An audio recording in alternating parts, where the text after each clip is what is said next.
Good morning and hello, Billions. This is the morning show on a Monday morning. Sunny day out there. Unfortunately, the news is not that bright all over in some parts of the country. But we're here, and this morning, myself and Troy will be hosting the show. Good morning, Troy. Hey, Ernesto, good morning, good morning. It is a Monday, the 13th day of July, of course, and we want to say good morning to all our viewers and listeners throughout the length and breadth of this beautiful jewel of ours. We're glad you could join us. If you're streaming, certainly we welcome you, and we trust that this morning's discussion is going to be informative and interesting. And you know, Ernesto, when it's Monday, we normally do a recap of the lottery draw, Sunday lottery draw, and yesterday, first prize was 7586, 7586, with 86 being the single winning number. If you won, congrats. Of course, the second prize, 0466, or 466, as we say. And the third prize was 2478, 2478. Missing numbers, 1, 3, and 9. 1, 3, and 9. Those are the only missing numbers. Only missing numbers. 1, 3, And and if 9. you won, congratulations. If not, you could try your luck again tonight. The Bolido comes up at 9:10 on Love FM and Love Television. So you've got to be in it to win it, as they say. That's right. And if you're not in it, well, you can't expect to win it. I wonder if since this whole new management of the Bolido, has it attracted more people to participate in it, do you think? Hard The to tell because we weren't keeping data before. Not before. But what we will The say, earnings. yeah, what we will say is that it's a huge amount. We spend over $100 million on this gambling effort for the year. So, and out of that, about 70% of that goes back into the winnings. That's how it's kind of structured by. I can't say it's calibrated because this is not like these one-arm bandits and so these slot machines and so, but organically, it kind of works out 70-30, give or take. 70-30 like that, yeah. It's based on the information that we have gotten from the people from the lottery.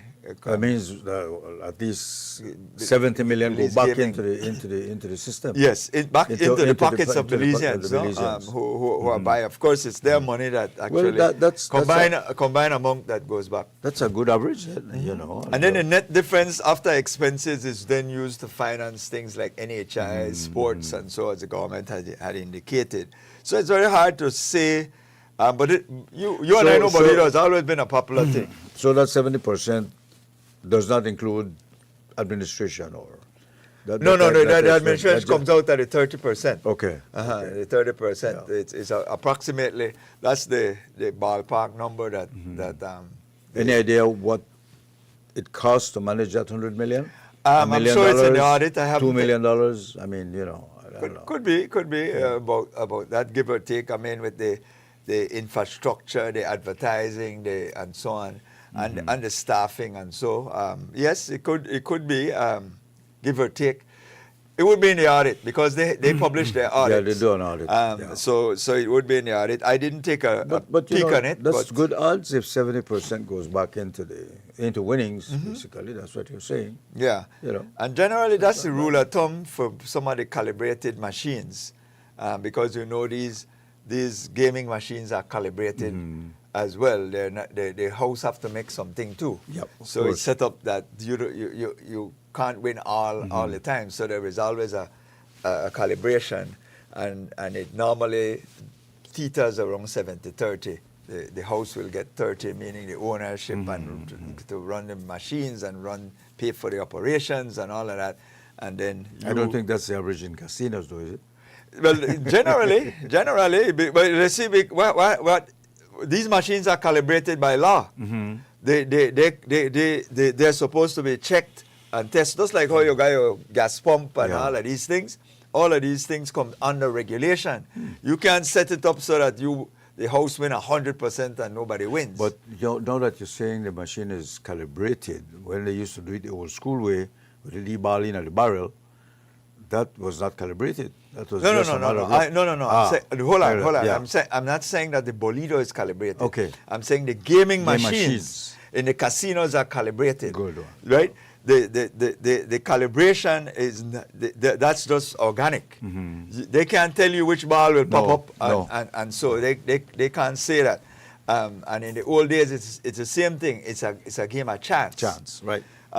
So let me correct that if that came out wrong. As far as the Bolido and the lottery, No, the that's lottery just a ball that has bouncing no out. calibration. As far as the eyes can see, that's all organic. They can't tell you which ball. They can manipulate that. Yeah, they can't manipulate that. The balls are all weighed, so they are all even, and then one of them will pop up through the tube, and that becomes the number. But the gaming machines in the casinos, Those are calibrated. yes. Those are calibrated. Those are adjusted by computer to tell you share the winnings. Right? So just for clarity. Just for clarity. Alrighty, we'll take a short break. We'll come back, and this morning is Monday, and like I said, we will be here for you. You can join us, and we can discuss what's going on in our little country. We'll be right back.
Welcome back, everybody. Welcome back, and our empathy goes out to all those who are affected again by the flooding all over the country. Yeah. Especially in the south, Toledo, Yeah. Dangriga, parts of Belmopan. I think Belmopan is more possible now. I would think. I would think Things so. down now, You everything's- know, when you look at the whole situation of flooding, I mean, and it's not unique to Belize. I have been downtown Miami and Flagler, where water up to halfway up my calf, having to come out to get water in stores, and so because you get a serious downpour for an excessive period of time, and there's a lot of water gather, and it takes a time for runoff. No, the trick is that it run off quickly.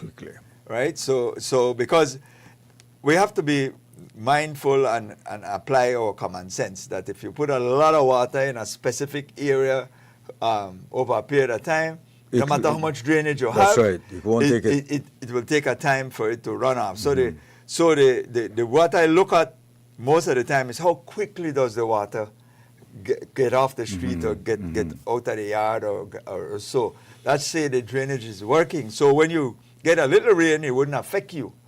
But when you get this torrential downpour, as was being reported, then you find that these deluge will be created. And I'm saying this because even first world countries go through flooding. Downtown Miami, Manhattan in New York. I remember when the subway was flooded out. Leaking like hell, you know.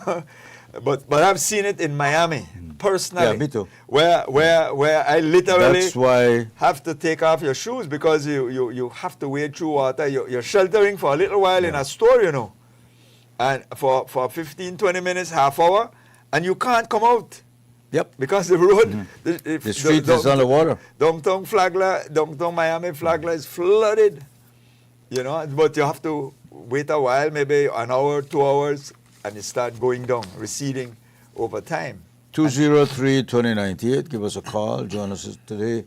Is open lines. We have lots of things we can talk about. 203-2098, 203-2281, or 203-0528. And we'll be right here to take your calls. Yes, flooding is occurring, and I think right now, as far as Belmopan is concerned, I would think that there is a level of normalcy that has returned. Because I think one thing with Belmopan is it's going to run off quickly. Yes, because it's high, and higher, so it will go, and water will find its lowest point.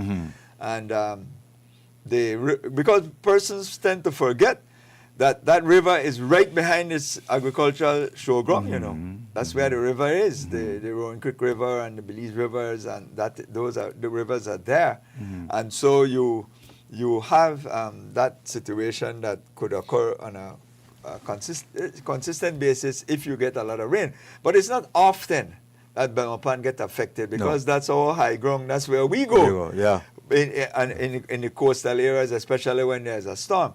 In addition to that, it is the reaction now of the authorities afterwards, like your NEMO and so, how they react to help those persons who might be affected. Because yes, you're going to get some flooding in homes, and so they need a little bit help to clean up and clean out. There might be some damaged appliances, maybe.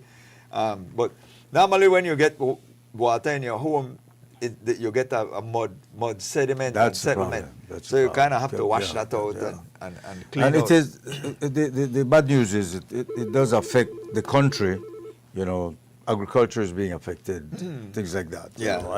And that is a cost. The crops get affected. Hello, caller, good morning. You're on the air, this is Love. Good morning to Mr. Jab. Morning. I would like to discuss the issue about this night pollution here in Joab Park and in the Ghetto hand. My dad spent holiday with me, but then she's complaining that man, she can't even sleep in her room that I roadside. Man, this thing they get out of proportion. Even in Belize, when I go to Belize, like the loud motorcycle and then whoa. I go to look like country, why don't even do that complain? Yeah. But the authorities are afraid for act now because there was an incident there whereby a low pollution motorcycle made it backfire and it sound like rifle and the boy fire shot and one man dead after that. I look like parties, then the boy on the side or the face for motorcyclists, the motorcyclists. There's nothing wrong with riding a cycle, but there's too much excessive knife back. Yeah, that's true, caller. And the law is there, the law is there. Yes, sir, the law is there, but apparently everybody hand tied. Enforcement has always been our problem. Enforcement has always been the downside is that when every time we get these complaints, and I live maybe about 1,000 yards or more from a roadside, and I'm telling you, I could hear these motorcycle, and to me it is like almost like you intentionally remove your muffler or do something to just create this noise.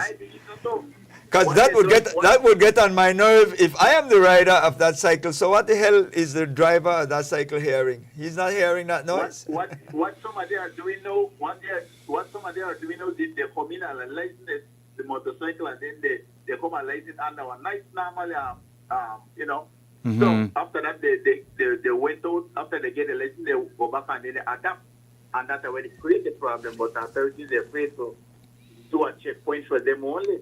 Yeah, I think so. They need to do checkpoint, but then they need to check on those motorcycles. Yeah, I think so. Ground them. They need to be grounded. Yes. Thanks. This keeps coming up all the time. This whole issue of enforcing and enforcing. Yeah, somebody says something has got to be done about these noise polluting motorcycles. Yeah, somebody reacted just immediately to that whole idea. But enforcing, look at the tin thing issue. The tin thing. I mean, you're not supposed to tint, and I see vehicles, and I think they're coming like that or manufactured like that. I don't know. No, not to that level. Not to that level. Not to that level. Yeah. No. Yeah. Hello, caller. Good morning. You're on the air. This is Love. Good morning. Morning. Good morning. I'm calling for, I have a concern. Friday in Corozal, I buy a ticket from Belize. I'm even Corozal to Belize, right? Okay. Me and my daughter. Then charge me $32. That is $16 a head for a regular bus, the national bus, the 215 bus. Okay. So I start to read up and I said, but why this? So when I reach in at the bus, the conductor, they come and they collect. So I asked that young man, how much from Corozal to Belize? He said, miss, $14. And I gave the ticket. He said, but I said, yes, that's what they charge me. $16 in at the terminal. He said, so he told me, he said, no, it's $14 from Belize, from Corozal to Belize. I said, well, you said the ticket there. So he told me, he said, well, you could go and you could report it. So why the terminal sell you $16 and in at the bus, the $14? Let me ask a question, caller. You're saying that your ticket is actually showing the amount you paid, $16? Yes, I have it. I take a picture of it. Because, hey, my sugar raise and all. Okay. Because it's really ridiculous. I tell her, so I hear the minister say that $1 you should raise. Then the man makes that $14. Well, caller, what I will try to do, there should be a line that you could call to make complaint for the National Bus Company. We'll try to get that during the course of this morning so that I can say it on air and you can call that number, because if they do owe you a refund, then that should be taken care of if it is that you're overcharged for whatever reason, as you're stating, no? So I think that's the best we can do here is to get you that number so you could lodge that complaint, no? And see how you could be refunded. They can work it out with you if it is indeed that you were overcharged, if that's the case, no? Yes, sir. All right, so stay tuned in, and I will try to get a hotline or a number to help you with. So, thanks. But she said if you buy it in the bus, it's $14. I don't know. Yeah. I don't know. So what's the system? The system is that wherever you buy it should be the same. There should be consistency. So the best, like I said, I don't know, so I don't want to speculate, because if I do that, then I at least me would be creating more hysteria than anything else. Yeah. But Yeah. I always believe that you should have a point of reference. Right. So Right. give me a hotline number, and then that is where people should go to get help and support. Hello, Carlo. Good morning. You're on the air. This is Love. Yes, good morning. Good morning. I want to clear up something. Every time we have a lot of rain in Belmopan, and hello? Yeah, we're hearing you. Listening, Go ahead. Yes. Every time we have a lot of rain in Belmopan and we hear the news, always comes out, Belmopan is flooded underwater. And I want to clear up something. Okay. When it says Belmopan, they shouldn't say, they should clarify where in Belmopan. Number one, I want to say the river don't come or cannot come to Belmopan. If the Belize River, when it rains, come into Belmopan, the entire country of Belize would be underwater. I mean that San Ignacio, the houses, everything will be underwater. That's one. When we hear Belmopan flood, the area that I live, the original Belmopan, a major part of Belmopan, while it's raining, you'll see we have deep drains. You'll see water running, and 5 minutes after the rain, you don't see any water. Mm-hmm. No water in the areas that I live, and the main part of Belmopan come on the street or anywhere. What you're talking about is the areas of Belmopan where people settled that came from Salvador, Guatemala, and they made those settlements of Salvapan. And so there's 3 creeks that pass through those areas. Those people settled in the low-lying area where the water normally go even before Belmopan was built. Mm-hmm. So when all this rain comes, it's those creeks that get flooded, and that's the water that pour out into the highway. Uh-huh. But the rest of Belmopan is high and dry. Yes. Okay. In Las Flores, there's a creek, the same way a creek that passes through Las Flores, and it's the same thing. Not the whole of Las Flores is flooded, but people who live near that creek area, who settle in the low areas. I go up in a village, and I learned that when it's the dry season, along the riverbed is beautiful. Look like you can build your houses, and it's so beautiful. And people who don't know build their houses. and when the rain comes, the water will find its way. If the water used to pass in a certain area, it doesn't matter what you put there, the water will pass there, because that's where the water normally go. But when you say Belmopan is flooded, no, it's not Belmopan. It's certain parts of Belmopan. It's a good point, caller. That's a good point. We did. I want to clear, because I always hear through the years that, Belmopan is underwater. And my relatives call Yeah, from we are United States generalizing. and say, we hear you're flooded, you're underwater. I said, no. People call me every time. That's not true.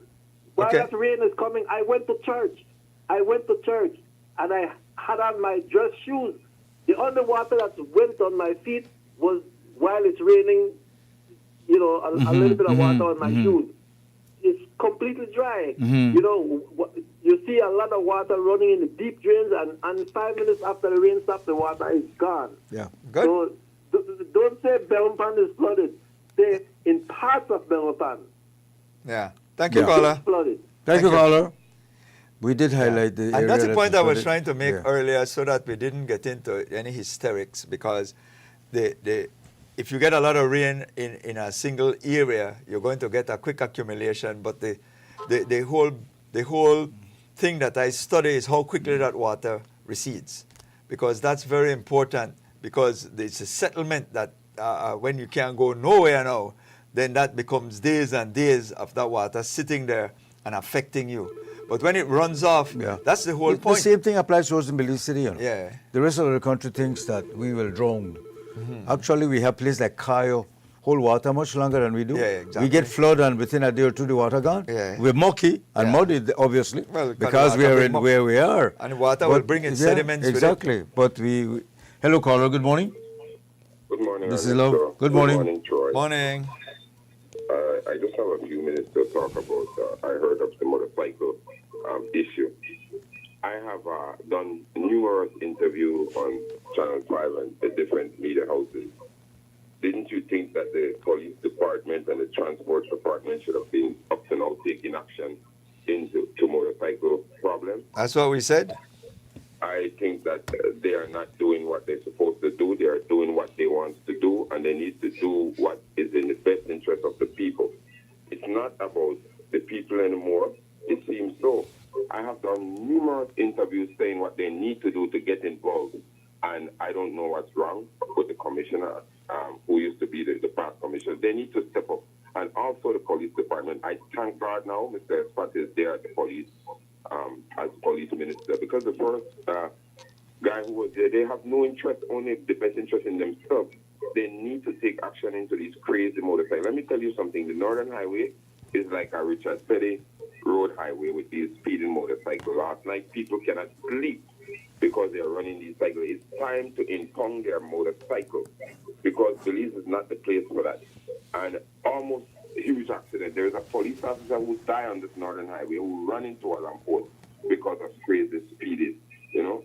So I am saying this morning because it's something for me to stand up and demonstrate on and against the department that is not taking the best interest of these craziness that is going on. Okay. We continue to hear these things and the media houses continue to talk about it. And it's like it's at their deaf ears. So I call upon Minister Espat.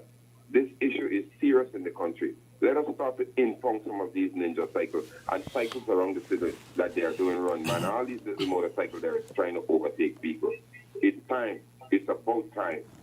We want to hear about these things. It seems like nobody cares about the little things that is going on, only about the big thing that is involved millions of dollars. It's crazy.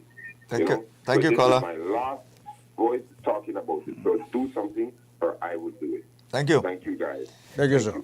Yeah, just a quick note. I guess we'll have it in the news. There's been a shooting a short while ago by Belchina Bridge area. Around the GAC area, the report is 2 persons have been shot. They say a male and a female. We'll wait and see what the reports. Get more details on that. More detail on that. Yeah. So that's an early morning shooting right here in the city.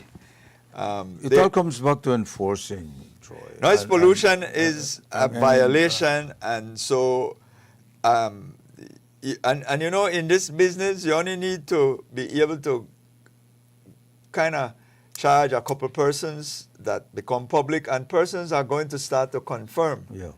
They conform to the law. You know, people make sure their mufflers are fixed and everything, because there are rules to the game.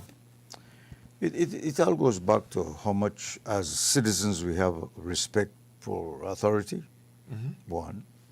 And if we feel like we are being, if we can, how do you go, they say, cow know a weak fence there, you know, and if the authorities don't seem to be able to enforce the laws, then you obviously are going to test it.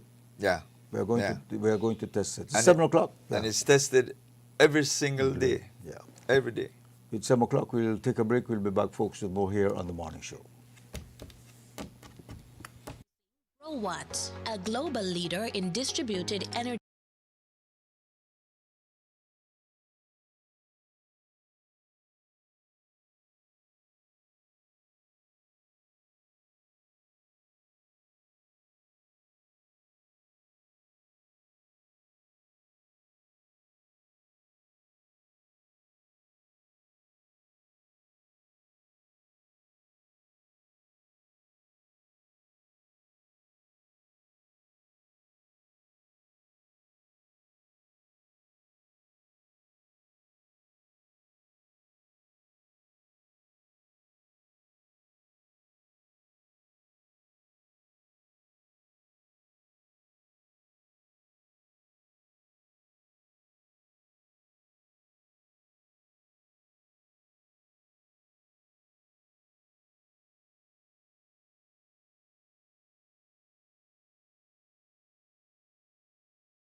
4 minutes after 7 o'clock, this is the morning show come to you live from our studios in Belize City. I'm Ernest with Ms. Troy, and we've already opened the phone lines. They're still open.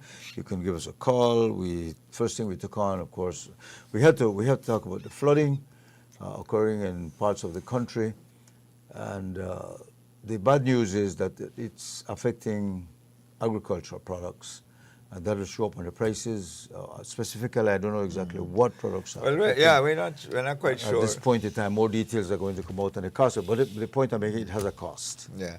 It Well, has a they're cost, doing the assessment, and so, you know, and we have to pay for it. over you know? some point in time, whatever the situation is, like you said, it's going to have its impact. So. You do a show on Monday night. It's called the Business Hour, and I suspect you deal mainly with the economy of the country and we try sometimes. how they're working But with that. sometimes the callers He gets take us called off into a different into some direction, other right? direction, but that's fine. You know, when you open the That's the line, idea. you subject yourself to whatever direction the callers want to go. I don't think I'll have it any other way. I like to hear from the callers and to have the interaction, because it's not always one-way traffic. We like to have two-way traffic. See you what know. they're thinking. For argument's sake, on Friday was the UDP demonstration or protest, as they put it. That was another big ticket item that was on the In the news, of course. I think last week, Monday, me and Rene Trujillo, the news director, discussed the upcoming, at that time was upcoming. I had advised, because I felt that it was a little bit premature. I didn't feel that they had enough traction based on all I was hearing. You know, irrespective of all the way how the news was being handled, like a tabloid setting, that upset Belizeans. They're not built like that. I think we missed the point overall. And therefore, you didn't get the level of turnout that maybe was anticipated. You think they made an impression? No. You don't think so? No, sir. Anyway, let's take this call. Hello, caller. Good morning. You're on the air. Good morning. Good morning, sir. Okay, I have an idea. Well, it's my input now for Balapan with this overflooding where they have it right now. All this will happen because of construction work. No, I think the best thing we could do right now, I say, that we need to make one channel for my Pan for hose all of the water will go to the river. You lived at Belmopan? Belmopan, huh? You live there? I used to. So I know the in and out what I say. At the time, the part I said happened, whatever used to happen, will it happen now? So something to cause it to make it happen. Okay. Like, a lot of things that we talk about, but I can't talk about everything once though. But I see one of the main things that really help there right now. The same creek we run from my open. They need to open that wider like a channel, make it hose out of the water where they run out. They could start from that and want to use that for experiment, like what they always do, and see how it works.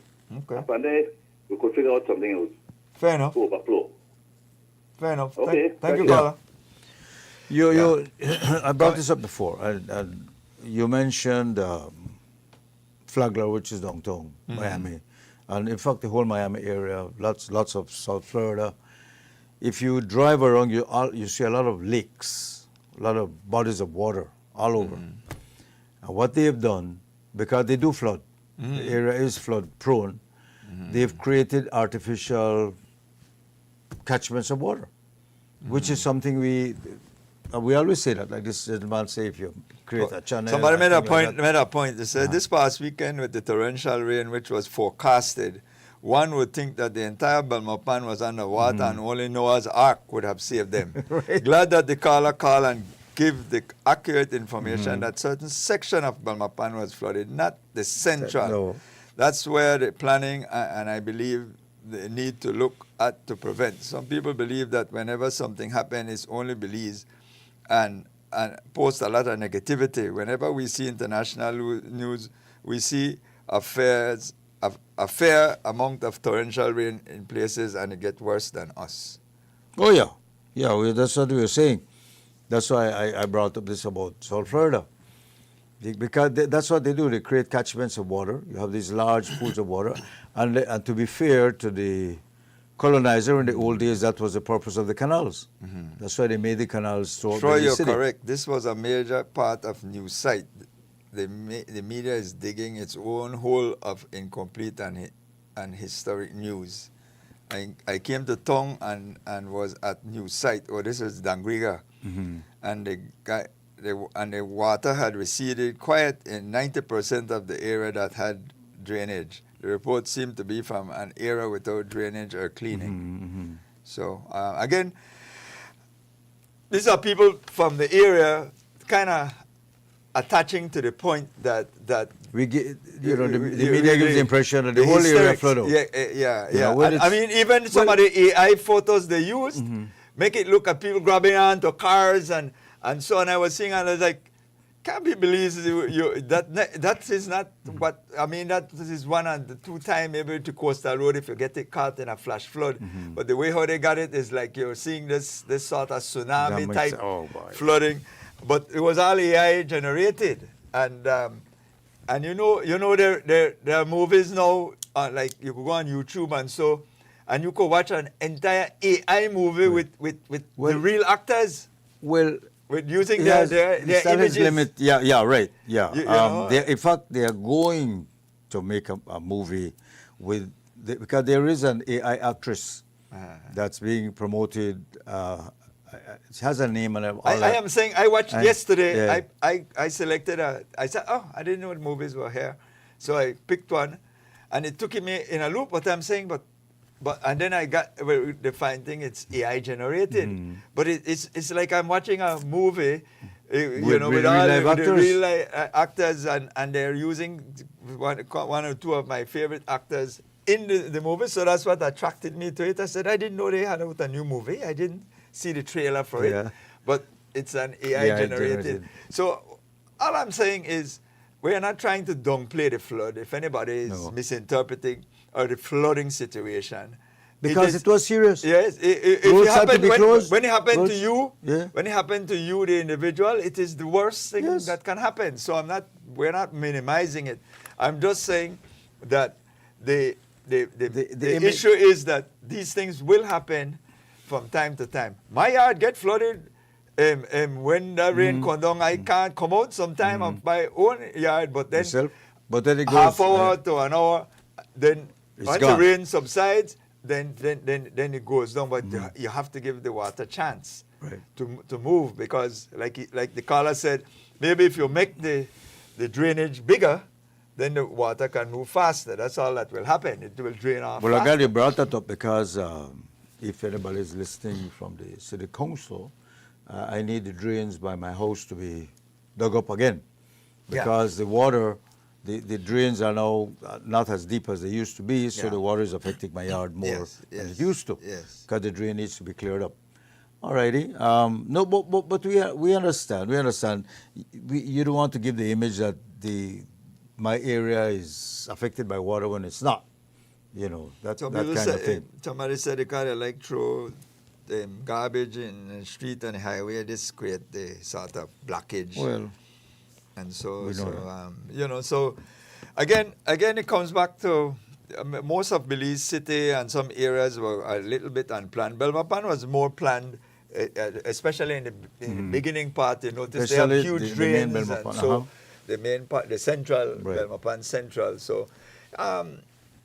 It's one of those things. I wasn't there in Belmopan. I haven't experienced it, but we're just going by what the callers are saying. but I- there are every city has low-lying areas. Oh yeah. Oh, and yeah. they will be affected Yeah, by yeah. And you will see Belmopan has flooding. You know, you will see Well, that's that. how we talk. plenty, lot of time. And so Hello, we caller. talk Good like morning. Yes, Marika for FM, the talk show. Yes, there. You're live on Love. Yes, good morning. Good morning. that. Morning.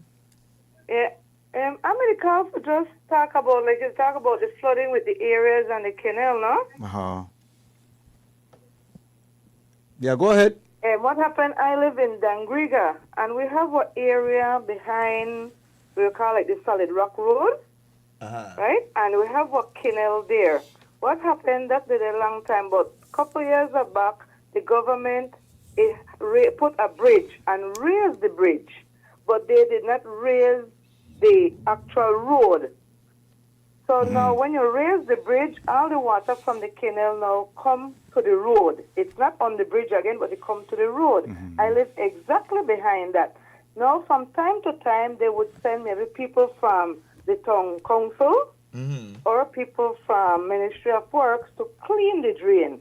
But they are the people who don't really know, how to say, when you deal with their canal or canal area, we will call them, they need to know what they're doing. Because if you go dig lower than the canal, that means everything from the canal will come to the road.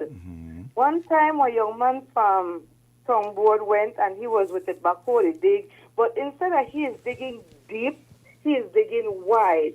So now he make this thing gone like a wide drain into the street.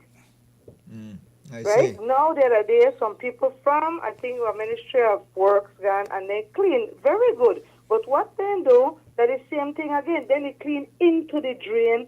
So now, and then they move some of the mangrove that the canal side across the road. We used to help with the water. Now with this little rain we just got couple days here, when you look from there like a river, you just say no. Right? There are people who go clean, need to be people who know what they're really doing. So the water runs from the drain into the canal, not from the canal onto the road. So I beg for some assistance from professional people who could go and look into that area. study how the road water needs to flow. raise.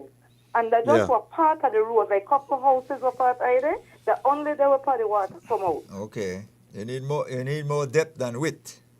Yes. Yes, yes. People do go there, but I know people who really know what they're doing, you know? Okay. Like when I said they move the mangrove, now you look like a big river, you they say. Okay. Well, we know that the mayor Right, so they listens to need the people show. maybe the MIDH or so we really could put some. Okay. But you're right, Carla. Thank you, You're Carla. right. They tend to do that. They're not familiar how the water flows, how the water says, and that's exactly what's happening to me right now. Yeah. Because when I got there, I would never have that problem in my yard because the drain was at least 3 feet deep.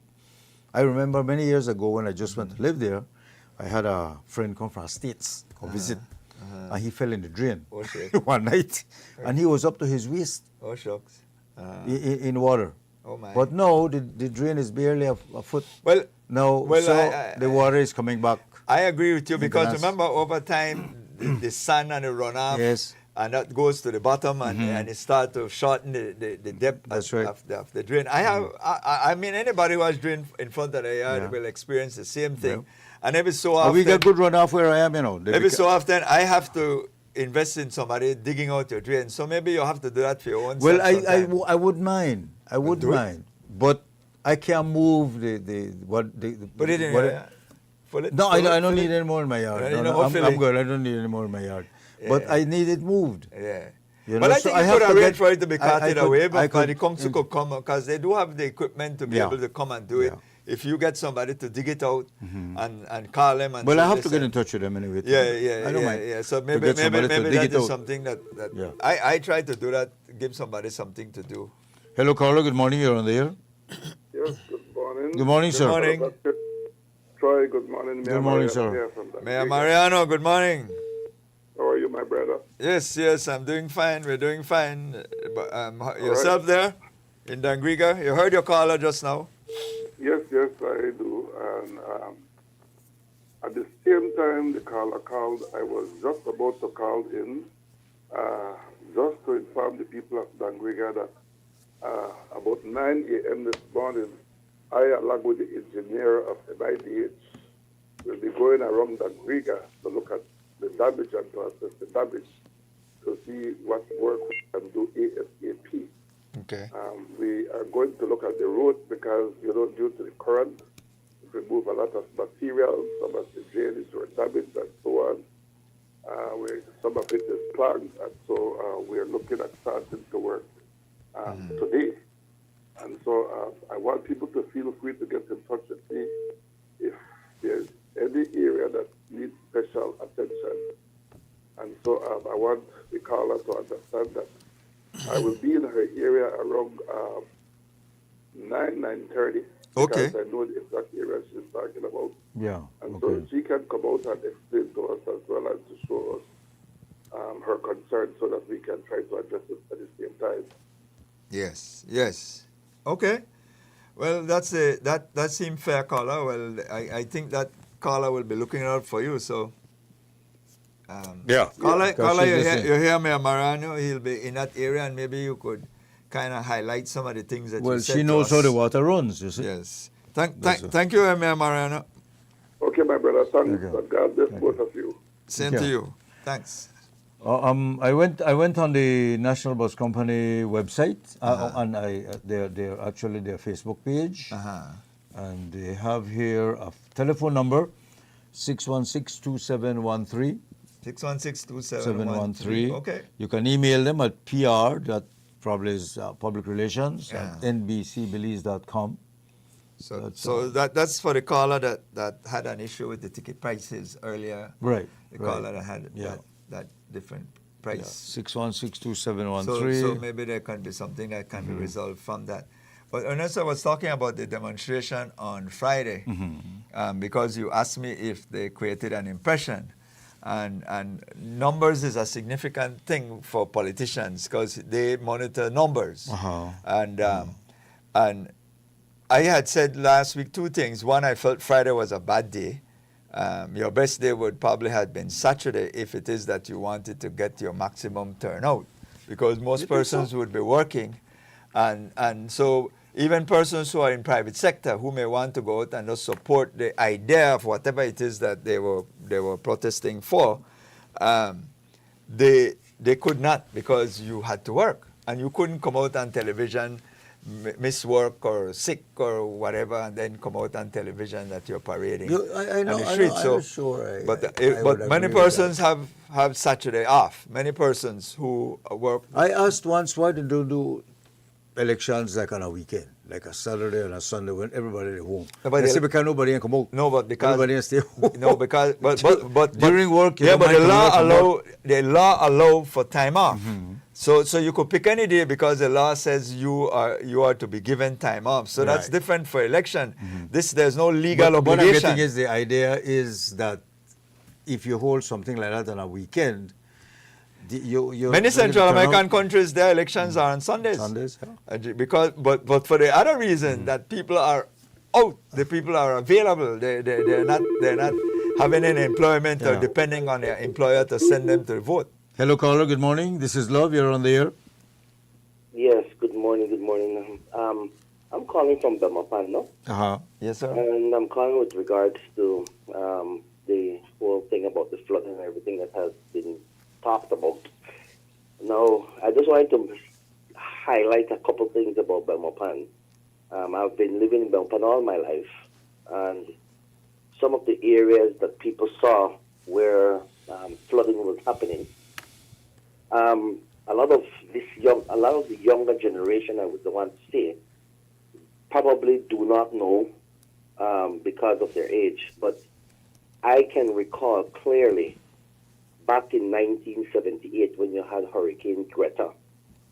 Hurricane Greta came, and when that downpour of water came into Belmopan, even with all the huge drains that original Belmopan had, and at that time, you had all of these new areas, Las Flores, Salvapan, San Martin, Mayamopan, all these places were forests. So all these places helped with avoiding Belmopan from being flooded. Okay? Now, I recall clearly where the National Showgrounds is. Hurricane Greta, that entire area from the Roaring Creek all the way over the highway covered every piece of land. You had to use a boat to get from where the roundabout is right now by Quality Chicken all the way down to where Guanacaste Park is. You had to get a boat. That entire area is prone to flooding.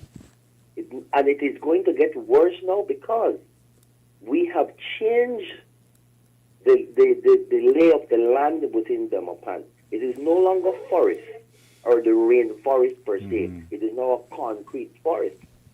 Right? We have taken out all these things. So it is natural that some of these areas, when you have this amount of rain like what came down on Saturday, that it's going to have flooding. The drains, I don't care. As far as I am concerned, the drains, you can have the prettiest and biggest of drains, but when you have a certain volume of water coming down, the drains will get overwhelmed and the water will find the lowest area to go. So that is where it's going to go. And these low-lying areas, such as out by Shogun's, because I saw a lot of things on Facebook that people say, oh, I've never seen Belmopan and I've never seen this area flood and all these sorts of stuff. Those areas have always flooded in Belmopan. You have the Tencent Creek. That area in the Tencent Creek is always floods, right? And every time it rains, that area floods. The rains that happened Saturday, by the time the rain stopped, I would say within an hour and a half, majority of proper Belmopan, the water was gone. Okay. Right? So that is just Belmopan. I'm just calling to give a little history because, like I said, I've been living here since 1975. Okay. Hurricane Greta was 1978. But you have to taper off because there is ebb and flow in terms of experience, area over a specific period of time. Right. Now, when that water comes down, most systems are not designed for this abnormality. So you're going to have the settlement, but immediately after the settlement, you're going to have the water will run off. Mm-hmm. You know, we saw, and people don't want to have these sort of discussions. But if you look back to Katrina, the Hurricane Katrina in New Orleans, what you had was this enormous amount of water that they were unprepared for. Their levee broke because remember, for anybody who knows New Orleans, they sit in a bowl. Yeah.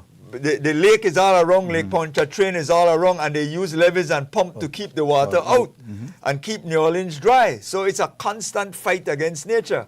When the hurricane came and the water gets so heavy, the levee was not prepared, meaning the seawall or the wall that they built broke. And then so the water started coming in.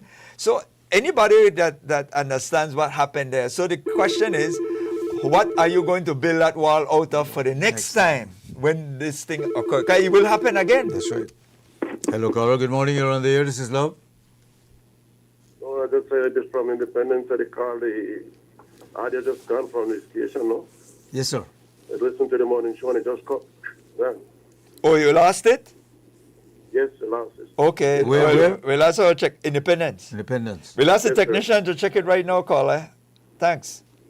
Okay, brother. Thank you. Yeah. Giovanni, please check for Independence. That they just lost the Love FM signal. So the technician will look into it. Yeah, I was just making that point that we're not downplaying what happened to us by comparing with other areas. But what we're saying is when you put things in context is that it's very difficult for anybody to predict that this area is going to have so much water that we're going to be able to handle it in a short period of time. Like you pointed out, you have runoff. You expect that the rain when it comes, and you could know when you're going to have flooding. When you hear the drops from a rain on your roof, you know you're in trouble. How heavy it is, yeah. You know you're in trouble, because there are some rains where it's light, it's not going to, you could hear. And the water, the land could absorb it quick enough. Yeah, the draining system can manage but it. Some, when you hear there is a deluge. Deluge is the right word. So you get this huge downpour, and then, as the caller says, in an hour or so, many of the central area in Belmopan was passable. And that's how you test your system. And then, of course, you're going to have the other part as far as the authority is concerned in terms of the emergency response for persons who might have been affected and need some help.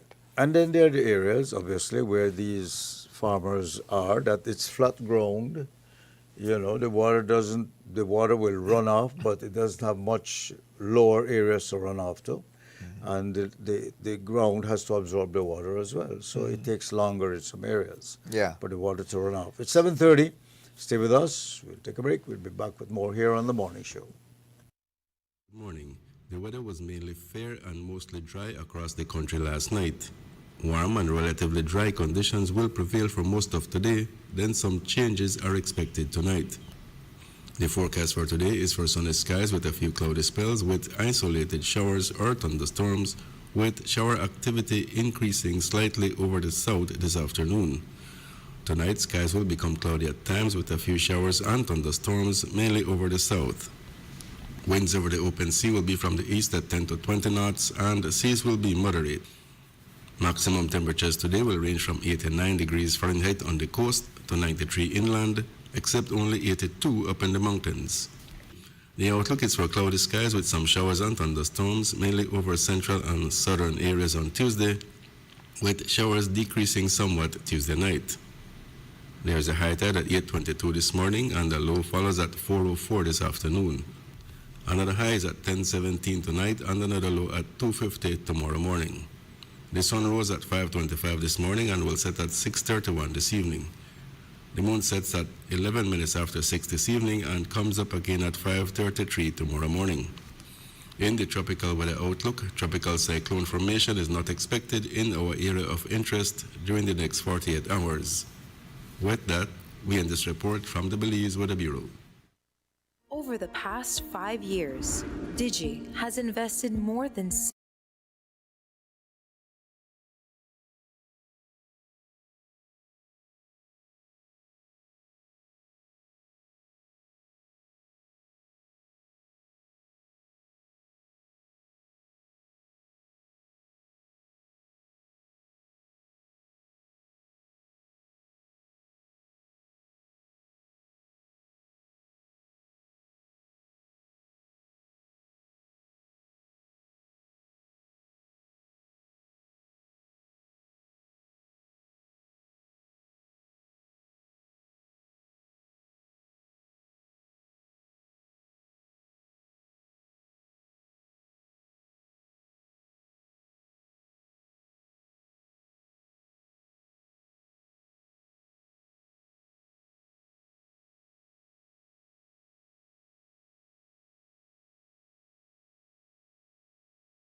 Welcome back, everybody. Welcome back, and we've been covering quite a few areas of interest here. Of course, the flooding, which will affect the economy a bit. These people need help, and as usual, we end up having to suffer some cost when it comes to agriculture. And it seems livestock was threatened out there with this flooding, and that's only the beginning, guys. We hear that with El Nino coming on, it could get even worse. We've talked about the enforcing. Obviously, that always comes back, and the general opinion consensus is, I think, the authorities, enforcing authorities, don't have enough credibility or are not seen as enforcing the way they should, or they're just not, concerned or scared of them. Because if you know you're being watched and you know you're going to be held accountable, again, here comes that word, you will be more careful with what you do. Yeah. Then we talk about the opposition and the protest they had last Friday. Carlos, if you have any opinions on that, of course. I watched the protest again, and I was looking. I don't recall seeing Patrick Faber out there. I don't recall seeing their chairperson, chair lady.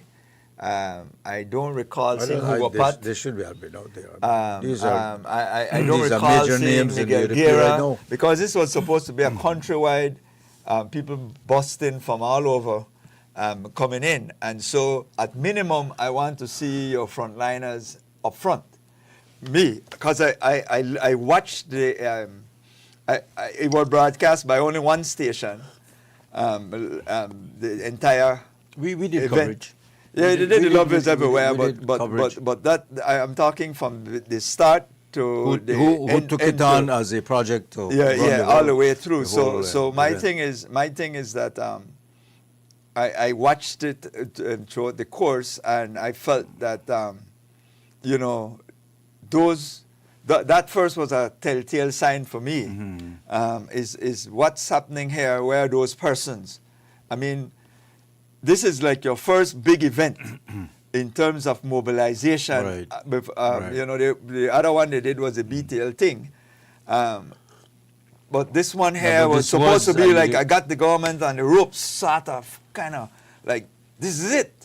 This is where I'm going to start to pass through this armor that is supposed to be there in terms of the public. Just going by the theme. Yeah. Enough is enough. Yeah. So I'm saying this is it. So I felt now that all hands on deck, and it was really anticlimactic. I wouldn't understand why those persons would. I didn't see them throughout the entire march. But they would be at the head of the maybe I missed them. I stand corrected. Somebody could correct me as we go along. But the point is. But why do you think that is? Why is that relevant? It's relevant because it shows unity. You see, if a political party can't project unity, can't project that they're all on the same page, it doesn't give the general public the confidence. When the People's United Party was not as unified, when you had the Briceño faction and the Fonseca faction and so going on, they suffered for 13 years. The people picked up, and that Dean Barrow administration exploited that division. When it amalgamated, and everybody realized, well, enough is enough for real, then you have one unified front, and then the people can see that and feel that. And so this is the situation. And remember, you have that wildcard, Shine Barrow out there that will he was here. Who will be on the outside of the tent. Going to be a thorn in their side. Yes, and I'm sure he will. His ambitions, at least to me, are still not very clear, But this always happens when you have a government lose an election after so many years of being in. They say we go through a cycle. The first 5 years, you're there, everybody like you. The second 5, they start to doubt you. And if you manage a third, that's when you're out. So if that is so, and that we've seen historically that it does seem to work like that, then the PUPs are not on the ropes, but they're at the point where the public is looking at them and finding, and especially now with all the whistleblowing going on and all this, the negative stories and the optics against them, that the voting public is looking at them maybe with more reservation than they did 3-4 years ago. They were not the darlings they were then, you start to lose, the marriage start to get sour, Well, so you're right. So this is when the opposition, which is, we need the opposition. We need them out there. We need to know that you got your act together. Anybody, we sit here and we criticize what's going on. I may not have all the answers, but at least as a talk show host or so on, I want you to think and, who's listening to us to do that. But it is their job, of course, to oppose. But if you're going to oppose, you have to give me an, you have to give me an alternative. I need an alternative. I need to know. Let me tell you, because from a political pundit standpoint, if I say I am going to do a countrywide protest, meaning 31 divisions, at minimum, if I could bring out 50 persons per division, I could mobilize. I should be able to mobilize 50 aggrieved persons or hardcore supporters who, don't matter what, then are fanatics, they will come out. Then I should have 1,500 people out there, right? 1,500 people out there to be able to at least show that I have 50 persons per division. Of course, you could say the ones where the UDP won, they should be able to bring out more. Right. But I'm just being You're at the being lower average end. at the lower end. Right? So my position is that they were not able to do that. For I don't think they broke a 400 barrier, the 300 plus the most, at its peak, and it was even more demonstrated the less persons at the battlefield park. It became even scantier. Because what happened, a lot of people got caught up in the walking who on the sidewalk and so on. And Orange Street is a small street, so it creates distortion in terms of images.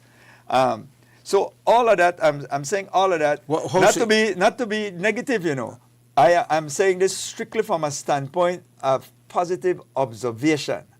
That I think you pick a wrong day. I think you should have been able to mobilize at minimum 50 persons from each constituency, and that should have been able to be vividly clear. And you were missing some of your big names, your big people. That I see as significant because these where was your should have been chairman? there. Yeah. Where was your chairman? Should be in front, right beside the leader. Where was your senators? Them? Yeah. I don't recall seeing them. I'm just saying they should be right up front. Where was Hugo Pat, who sits beside you in the House of Representatives? Where was Miguel Guerra? So things like that. I felt they don't show well. However, on a plus side for them, they did get some support from unions, at least at the rally. From the leader. Yeah. The union leader. But that doesn't say that that's the union. That's him. That's him taking a position on it. And this is not to downplay any of the issues that they're raising. I'm just saying. I think they pick a wrong day. But I don't know who is advising them. Let's talk about that. What issues are they raising? I mean, if corruption. If enough is enough. It's corruption. They're raising the issue of corruption. That's their issue, based on the tabloid drip situation. But maybe they misread the Belizean people completely. Maybe they listen to the tabloids instead of listening to the people. That may well be an issue. That what was the reaction tabloids, like on social media to the protests or so on? It was very supportive. Yeah. It was weak. I mean, social media doesn't make you... See, social media doesn't say that's how you're going to vote. When you're prepared to show your face, then that shows that you've reached enough is enough. When you've reached a point where you're prepared that things are so dire as far as you view. That's why I asked you the question, what is there? What are they opposing?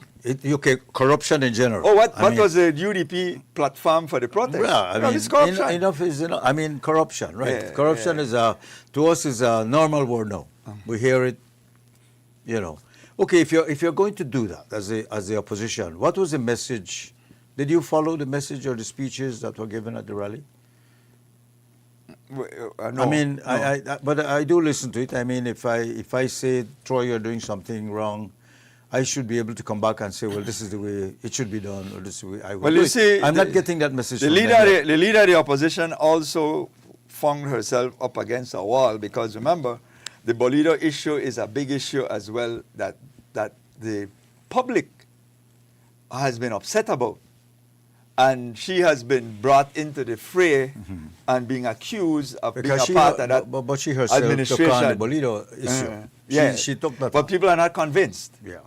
And so when you dovetail that with then people are saying, well, you know, 6 of one, half a dozen So of the same. what we are leading to here is that we hear this too. Whenever we're changing government and the question comes up, you say, okay, the PUP came back saying we are a different PUP. The PM has said this countless times the last few weeks, saying we promise we are going to be different or we are going to be different. Because generally that's where we are as citizens of the country. When you are in government and we accuse you of corruption and you fail, then you end up in opposition, the question comes up again. You know, when you were there, why you didn't change it? Why did you not do things differently? So you say, we are going to be different. Somebody So says what's different the about- UDP is not ready as they are concentrating on opposing rather than selling their new vision for Belize as they have a terrible That's record it. from their last outing in Belmont. So how are you going to be a new UDP?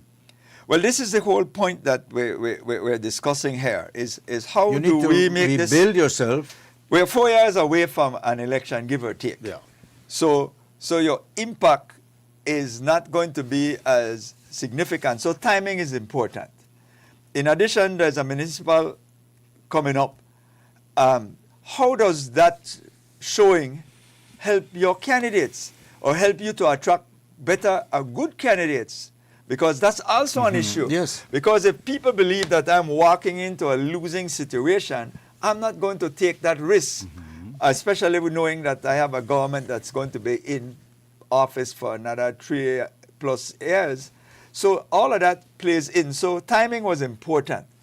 They were But doing they have to well. be relevant, Troy. But They- you they- can they be can't- they relevant. can't- they can't- they- You can be they relevant can't- with your. They have been dormant too long. They have Yeah, to but come you can out. be relevant with your effectiveness in the House of Representatives. You can be relevant with all your press conferences and your releases And and so messages and getting your message out because you have the platform. Every media house will carry anything you say. If you say something every day, they will carry it. And so, and then when you get into the house, you can't have your representative looking as though they're reading from a little half page and that's it dealing with the issue. You have to show that you're prepared to govern. You put in the work.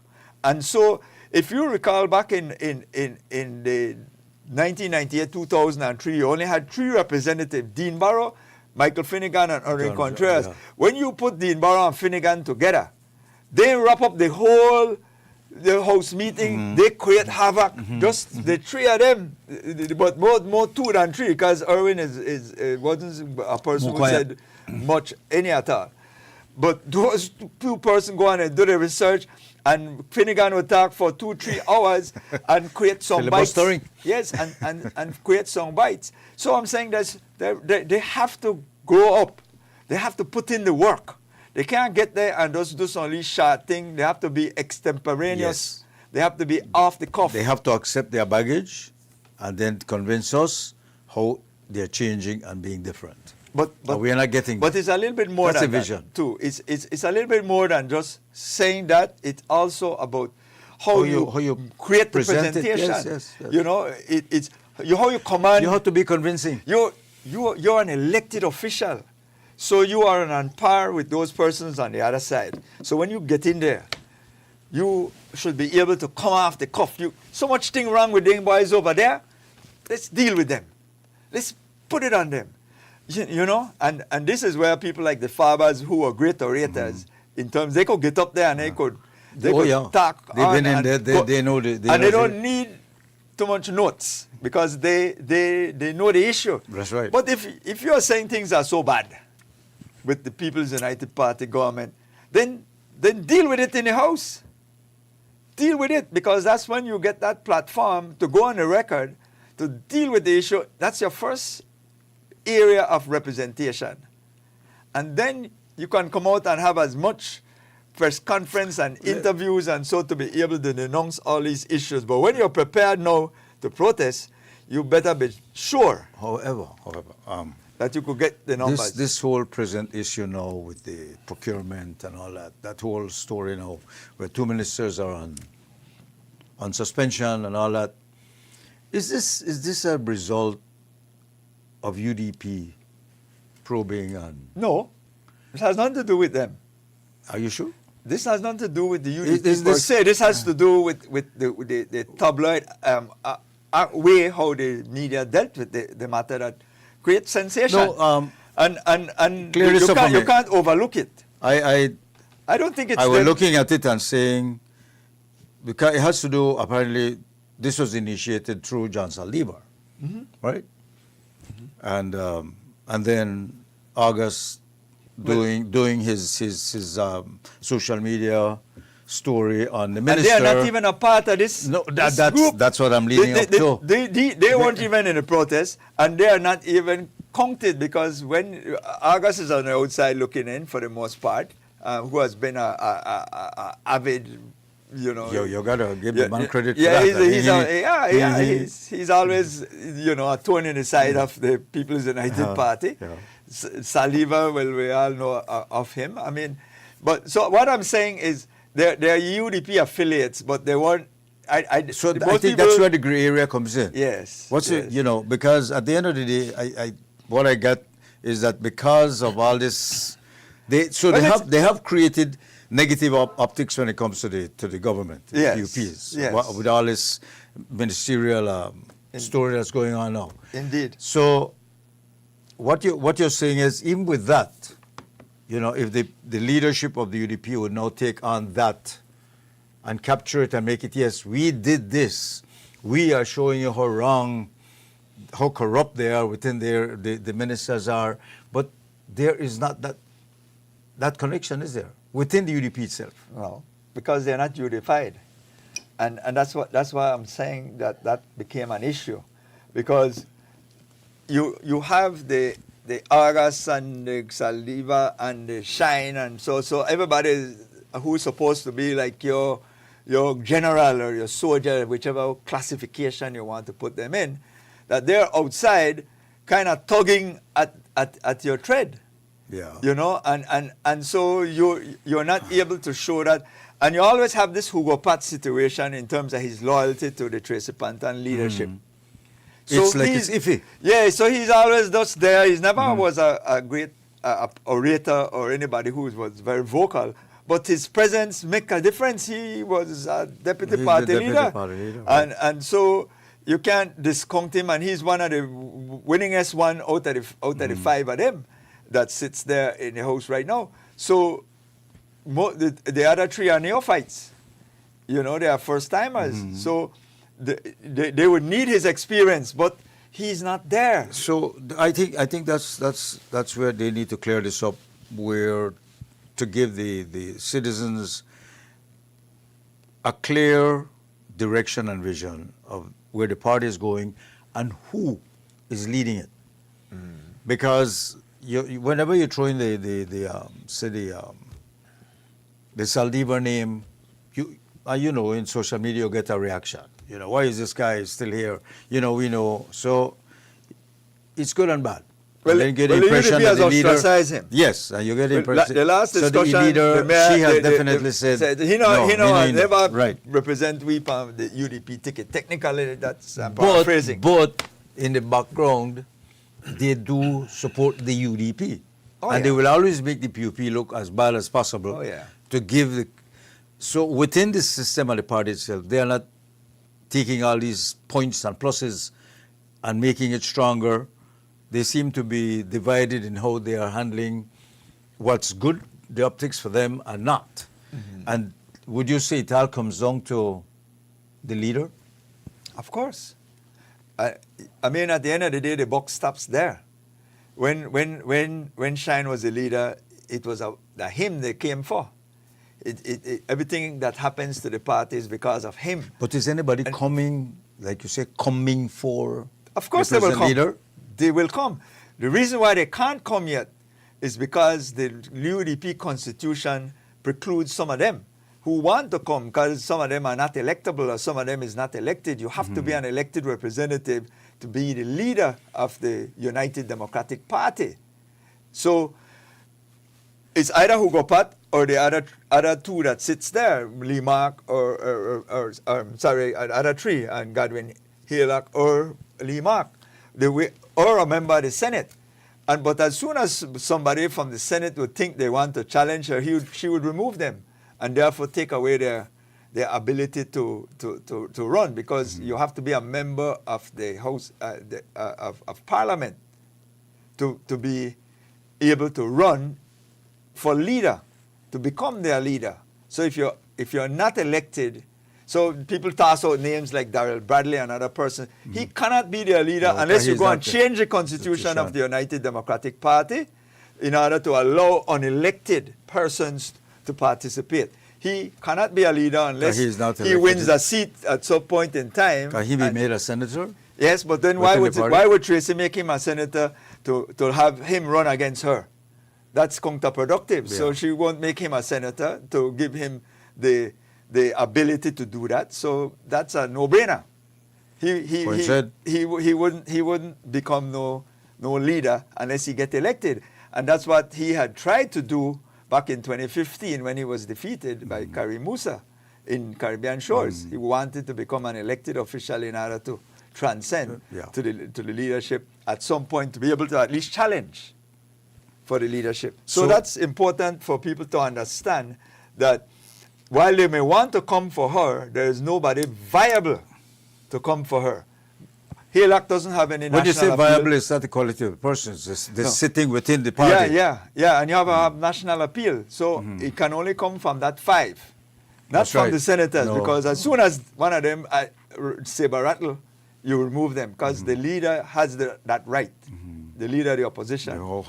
So it's either threaten the opposition is. And I believe the only viable person right now who might have the wherewithal would be Lee Mark Chang to challenge Tracy for leadership. I don't see him getting support overall in the party. Well, he's the only one that could get a better national appeal than any one of the other because he's elected. He's elected. He has some wherewithal in terms of finances. Charisma and things like that. So he could. But he's fitting within the party. That's well.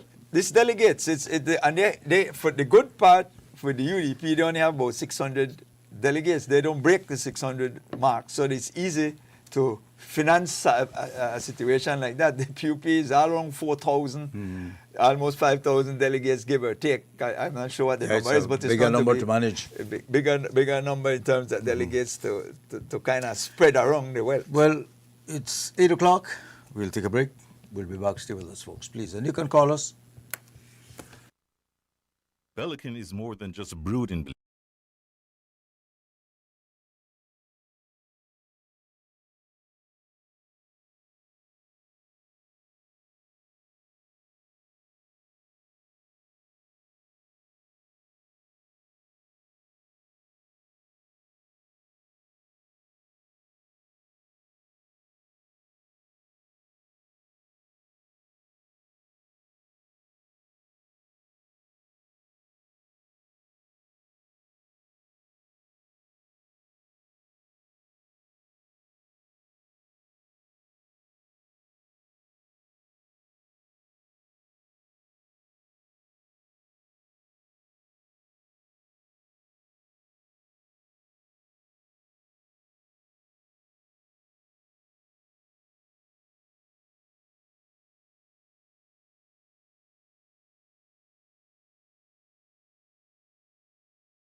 It's 7 minutes after 8 o'clock. This is the morning show on a Monday morning, already halfway through July. Yes, Yeah, July. We're in the just second half about. of the year. That's right. And halfway through the 7th month of the year. And this morning, Almost. politics dominating the conversation. We started out with the flooding, of course, and a couple of other things. But we've been looking at the, giving, the way we see it concerning the UDP and the protests and the way I think they're being viewed by the public, and they need to obviously get their act much better together.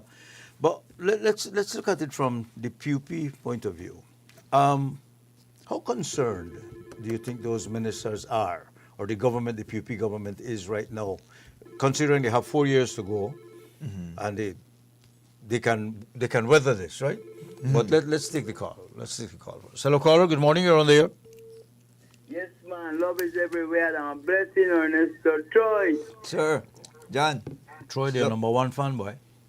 Yeah, John. yeah. Because when me and he chat, I mean, we come to an agreement on certain things. Another way I like about Troy. Tell me. Hey, Troy, boy, this politics thing and so, brother, you being an economist. Yes.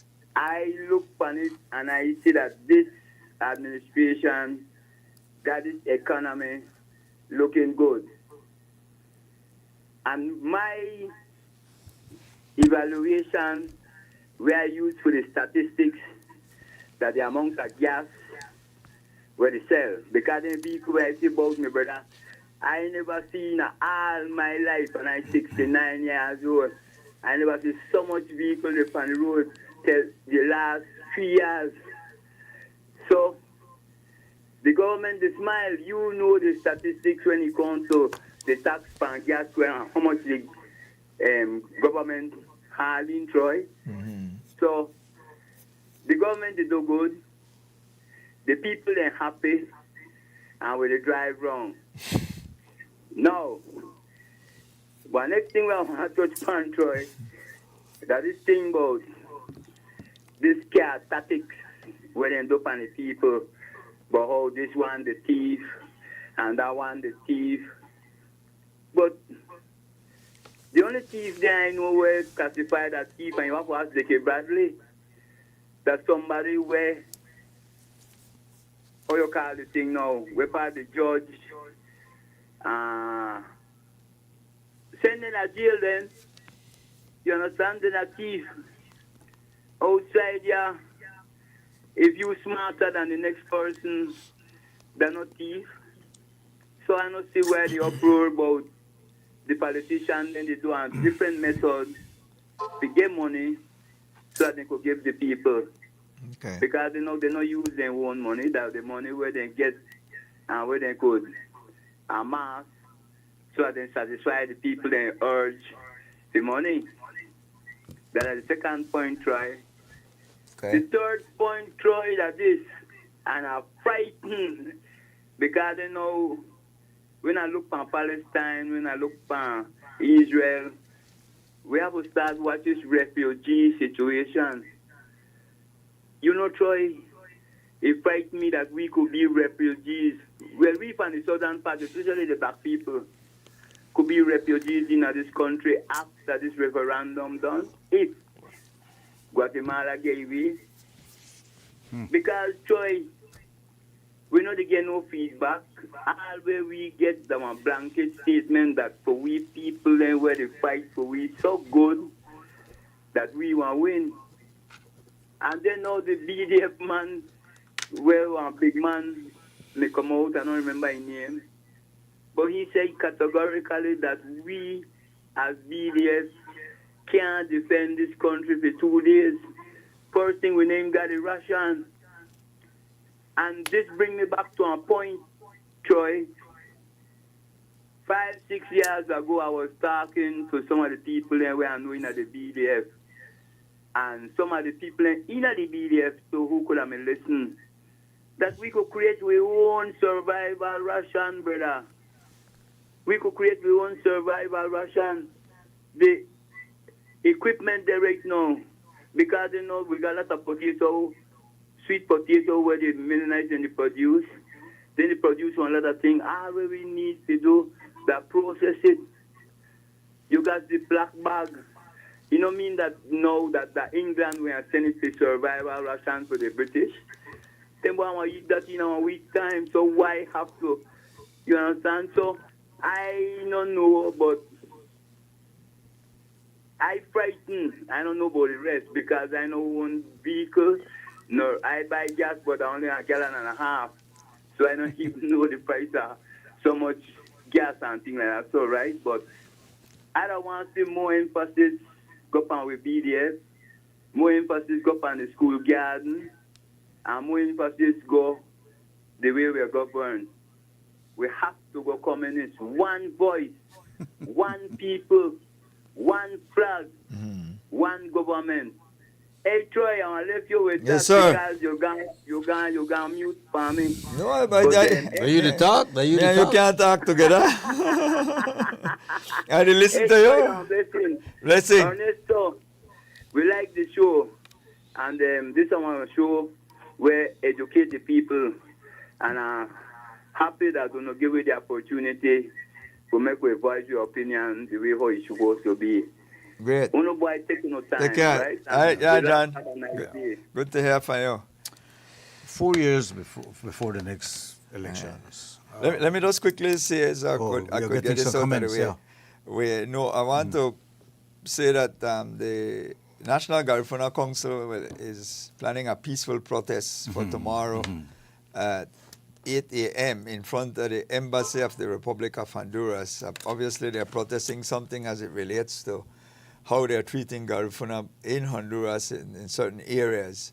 So that's where in San Juan, apparently there is some military move against those persons there in San Juan, Honduras. So I just wanted to say that there's a peaceful protest planned by the National Garifuna Council tomorrow, 14 July, 8 That's a.m. another to 10 a.m. story in there, front yeah. of the Embassy in the Republic of Honduras. Caller, So- good morning. This is Love. You're on the air. Ernesto, and try. Good morning. So I put this out there. Maybe like how Dean Flowers have the PSU in the UDP basket, and he now an elected member, he could run for leader, and then maybe could, as a family, with them they look for the immigration, we left immigration for sponsor. Bye. All right. The caller left. A quick observation, Ernesto. This is not to segue. in the union, right? Not to segue, but this is something somebody had reminded me that when police put out their report when they catch you with drugs, they put it in grams, right? And somebody's saying, if is that a move to be sensationalistic? Because if you catch somebody with like 200 grams of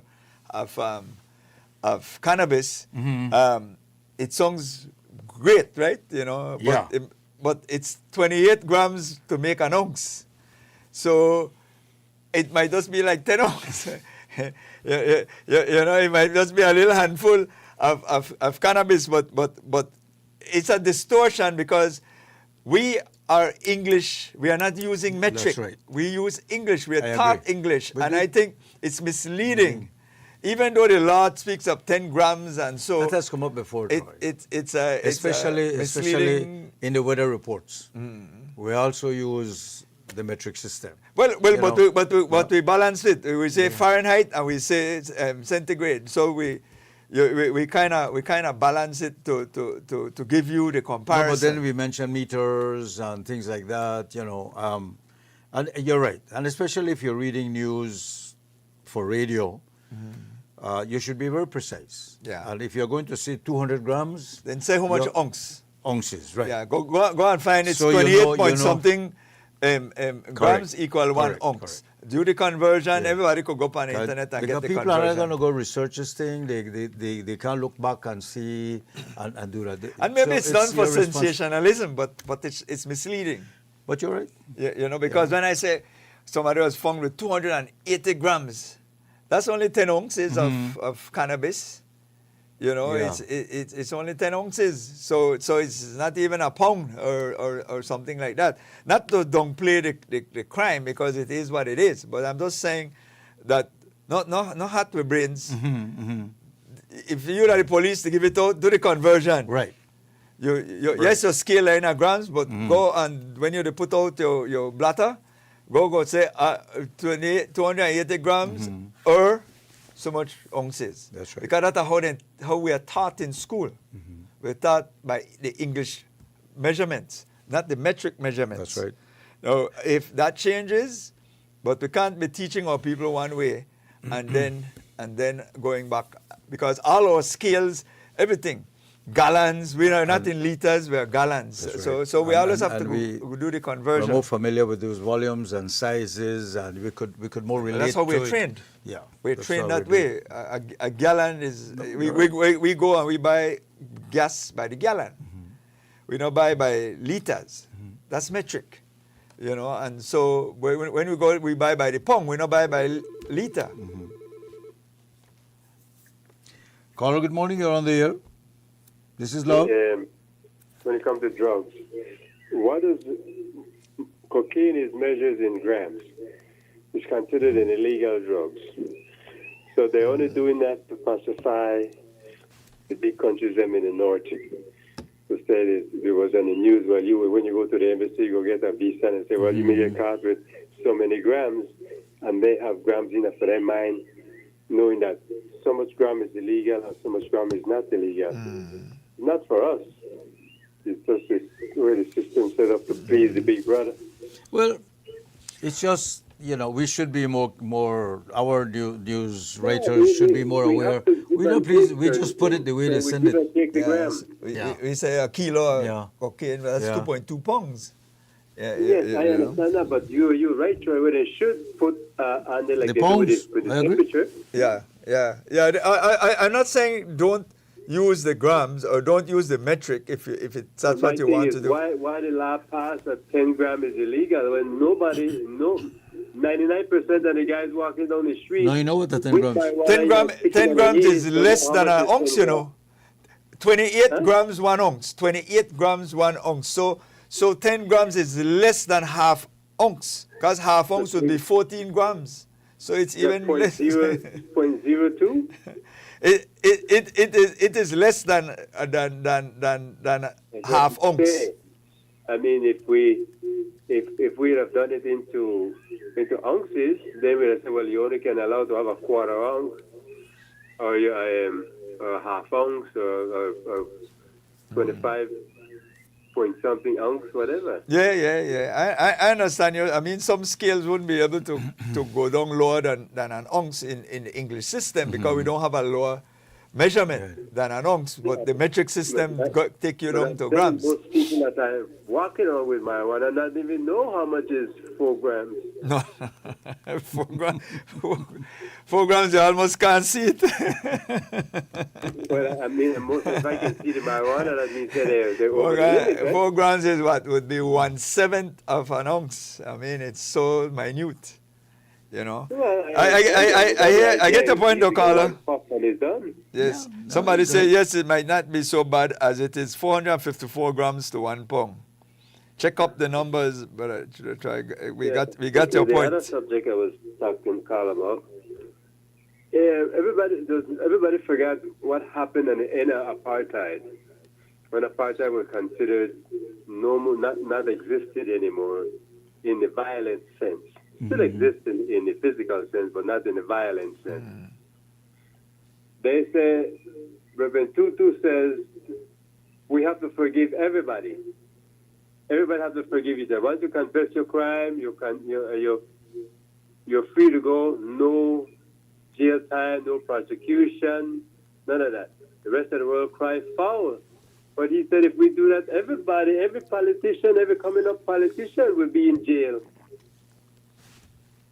The whole country, higher league would have been locked up if they would have prosecuted everybody in apartheid crime thing. Now, when it comes to Belize, if we go back 20 years, let's just 20 years, we're not going back farther than that, let's just go 20 years, and we decided to prosecute everybody that were associated with politicians, and charge them for stealing the government, the people, not the government, but the people purse, No.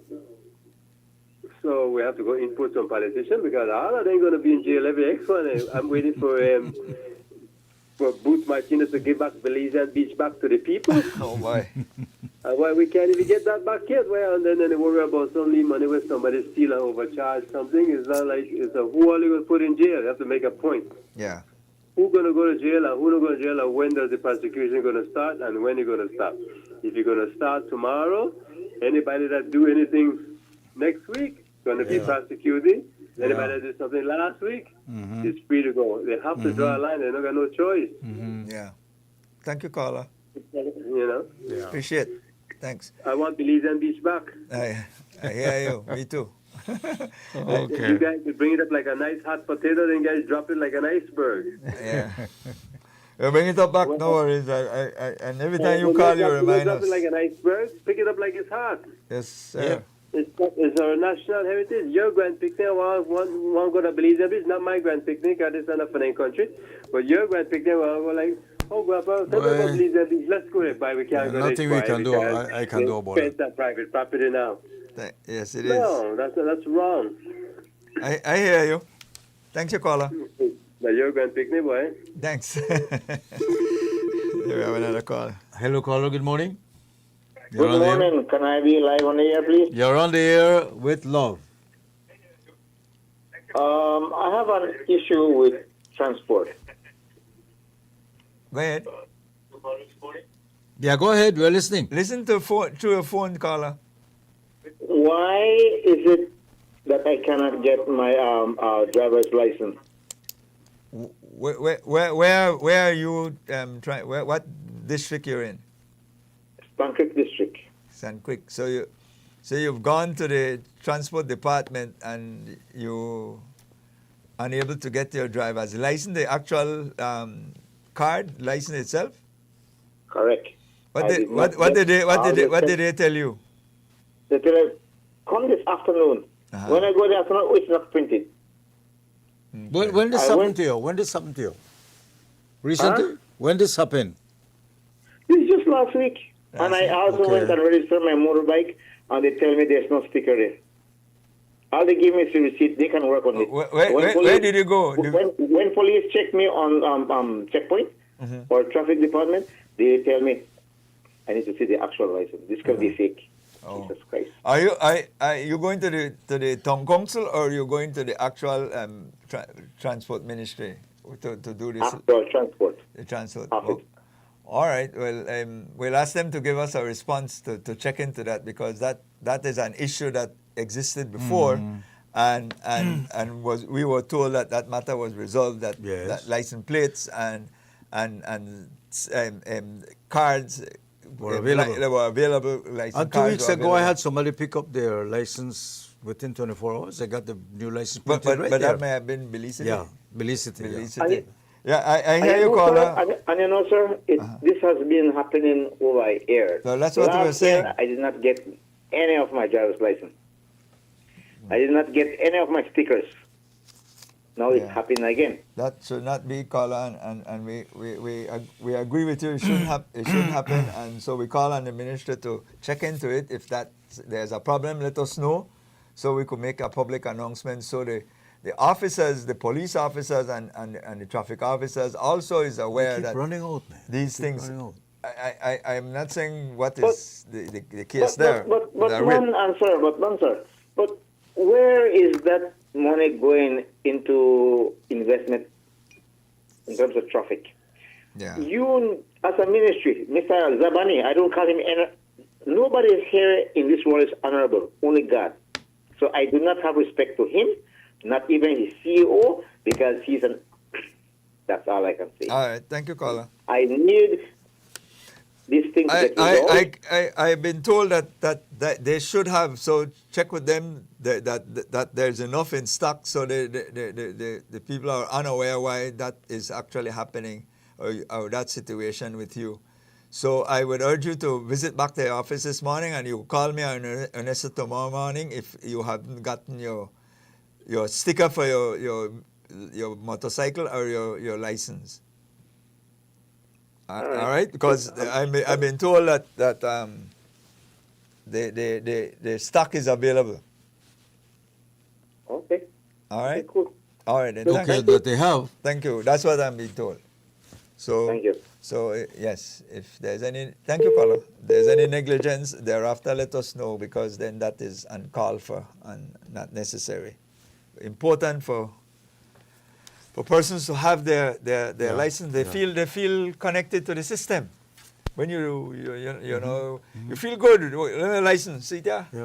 Yeah, and I go about my business, and when I don't have it now, and I got a paper, and I think they're fake, and I go through a whole lot of issues for no reason at all. So I want to a feeling of inefficiency. Yeah, a feeling system. You can't vex with the public. You know what? Hello, caller. Good morning. Good morning, Ernesto. Good morning, Troy. Good morning. Like with everything in Belize, we are always so confused. Going back to this metric system thing, right? Because I could recall as a child, it would have been either the late 70s or the early 80s when I used to hear on the radio, Belize is going metric. Think metric. Do you remember that? I don't know what happened. We tried. Yeah. Exactly. Because then I think we still use, I don't know, we go between the metric and the standard system too often. Because, for example, when we go buy one soda, right? You say you're going to buy a half-liter Coke or you're going to buy a liter Coke.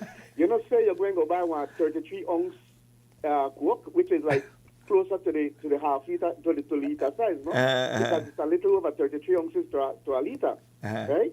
So we jump between the two of them, and it's funny because I listen some mornings, I listen every morning to 6 o'clock news on Love FM. And whenever it is that Miss Coot gives the weather report, she's the only one who uses the Celsius, because she does Celsius and Fahrenheit, right? Not even the actual meteorologists, when they give their report, they don't do the Celsius. But I guess whenever they do it on the paper and they send it to Love FM or whoever, they include the Celsius. But when they do the actual reporting, they don't say it, no? So again, I don't know who really understands Celsius and Fahrenheit like that. I know we don't want Fahrenheit. On my phone, for example, I have my temperature setting as Fahrenheit. Yes. You know? So again, we confuse. We can't make up our mind. And I think even the Americans, they use Fahrenheit when they give their reporting most of the time. Yes, they don't use Fahrenheit.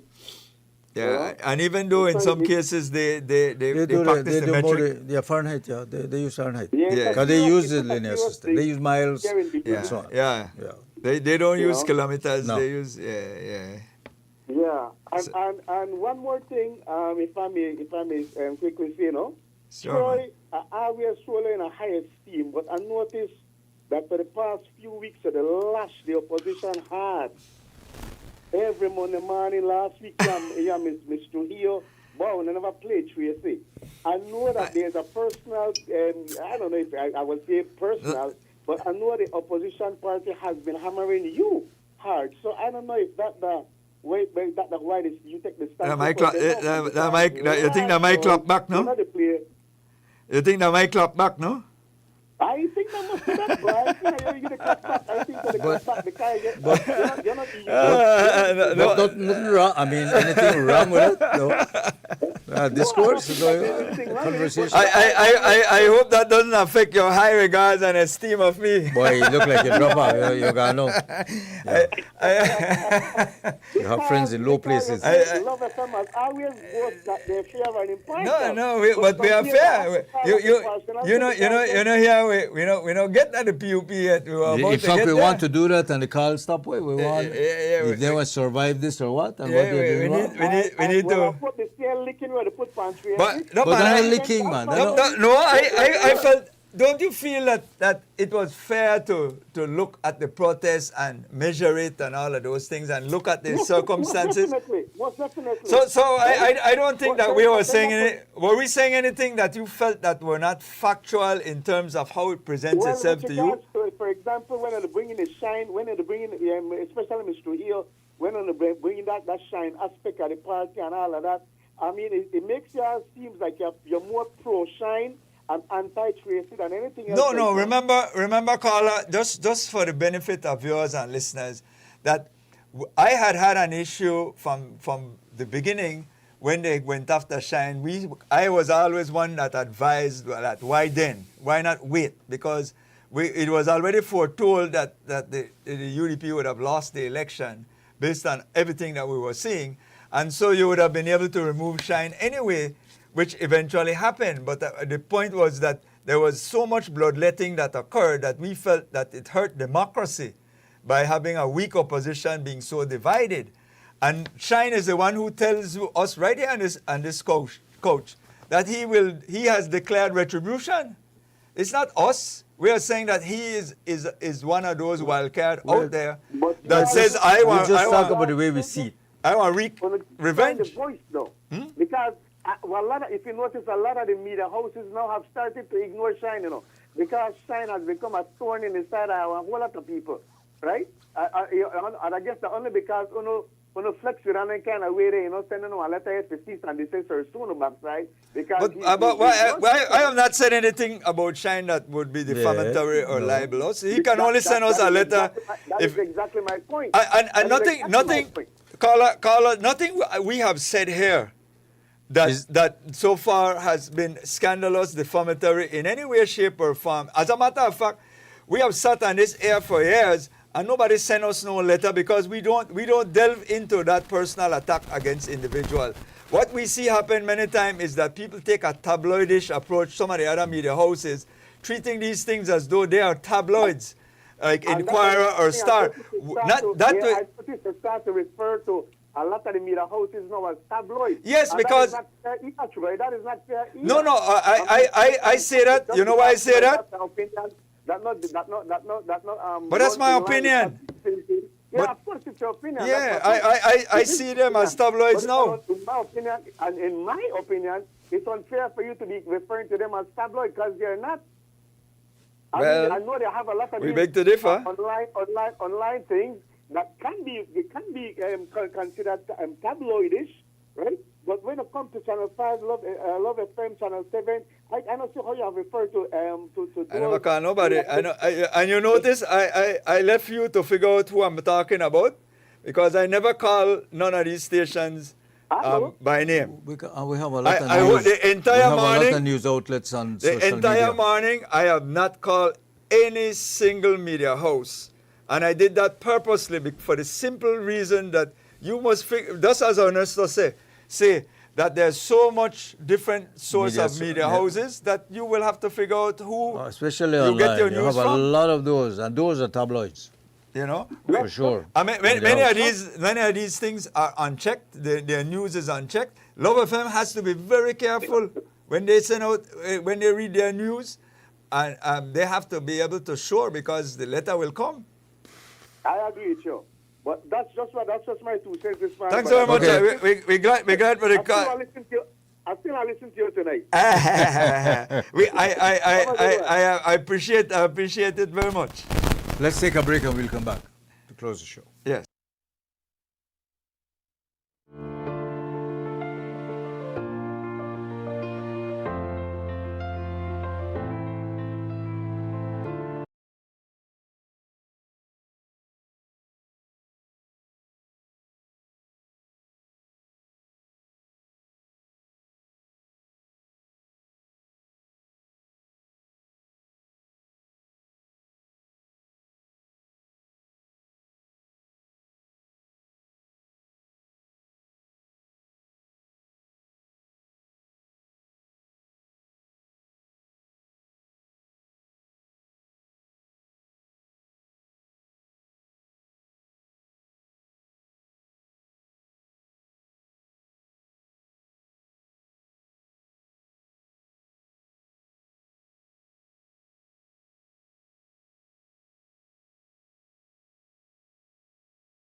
Welcome back, everybody. Welcome back. 21 minutes away from 9 o'clock. We want to draw a little attention now to the PUP, obviously. Several things are going on. We still have, 4 years for the next election? You know. Yeah, so there's some time. Yeah, there's some time. Yeah, March. So We we could assume, or opinionate that they can survive what they're going through right now. Well, there's a municipal coming up in That'll in be a March. measuring. And normally, Yeah, people would see that like a referendum on your governance That's when right. you're Measure. you're years away from your election, general election. The People's United Party has, at least right now, compared to previous, is that they are inside. They have a level of semblance of unity from a optic standpoint. Yeah. They've been able to do that. Yes. Unity. But they have things like redistricting going to come up. Yeah. The ICJ ruling may come up during this time as well. Yeah. Could affect. That will be about 2029. Hello, Carlo. Good morning. Hi, good morning. Morning. Earlier in the conversation this morning, I somebody mentioned about the BDF and their ability to protect us now. And I just wanted to ask a question because since I heard that comment, it has been weighing on my mind. Since we have changed our money, we did the dollars first and then we're about to do the coins. What is our relationship with Britain? And if anything should happen to us when it comes to our territorial dispute, how are we with the relationship with them, given the fact that, it seems like we're breaking away a bit. And, it has crossed my mind because, irrespective of whatever is happening locally, I think our safety is at the forefront. And, if we don't know, who to turn to or where to go, or if we have the support of different individuals, I think that is a major concern for me. So I just, was throwing it out and asking where are we, if we should be threatened in any way by Guatemala or any other force. Who will we go to for assistance? All right, thanks. Well, let me take that. I'll take it from a global perspective. Europe is not even defending Ukraine. They should. And this is their backyard. But before we get there, Ernesto, because we have to be clear first. We understand and understood a long time ago that we don't have a military might situation. No. So we were advised and supported by almost all our global friends to go to the courts, which is what civil people do. So that is where we are. We voted in the majority to take this matter to the ICJ in compliance with our constitution, because it says that any decision that we need to make on the issue of the territorial dispute with Guatemala must go to the people for a referendum. That was fulfilled. So we went to the people, and the people said, go to the ICJ. We're putting our best foot forward based on all we've seen and heard. And so this matter is under adjudication. If a ruling comes out that is in our favor, then we have that level of support, even if there's going to be an aggression on us. Now we have that in our back pockets, that we went with you, our friends, all our friends, including the British, is saying, let's go to the courts. If there's some stroke of bad luck and something goes wrong and we lose something, then we are obliged to comply too. That's right. So the same shoes that is on Guatemala. So I said that before you get into the global discussion, that our domestic decision we made. We made a domestic. Whatever the ICJ there's nothing says, to defend. we're going to go again. There's nothing to defend unless Guatemala want to violate a ruling of the court. If it goes in our favor, then that's a whole nother ball game that I think everybody will come to our rescue and support CARICOM in the first instance. Well, that's the point I want to make. Yes, everywhere. In fact, the world is proving that right now. We have in our region, we have Cuba, we have Haiti.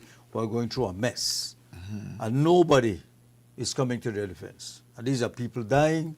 These are failed states now. So don't be believing here that anybody will come to our defense either. It's not going to happen. We do have CARICOM. I'm not of the view that Guatemala will violate the ruling of the courts. Me neither. That is my view, because they're a civil, they're a democracy right now. They're not a rogue nation the way we're seeing it right now. And I think that for the most part, if the ruling comes out, all the big players, and it comes in our favor, say, Guatemala, you don't have any claim to Belize.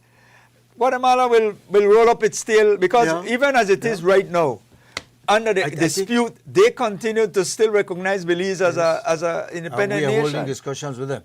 So we don't see an invasion occurring, things like that. Yeah. I don't think that's going to happen. And I'm not being mildly optimistic. There is a fair. Some people have been following some of the discussions held at the ICJ. If you go deep enough, you can see it. You can hear people's comments and so on.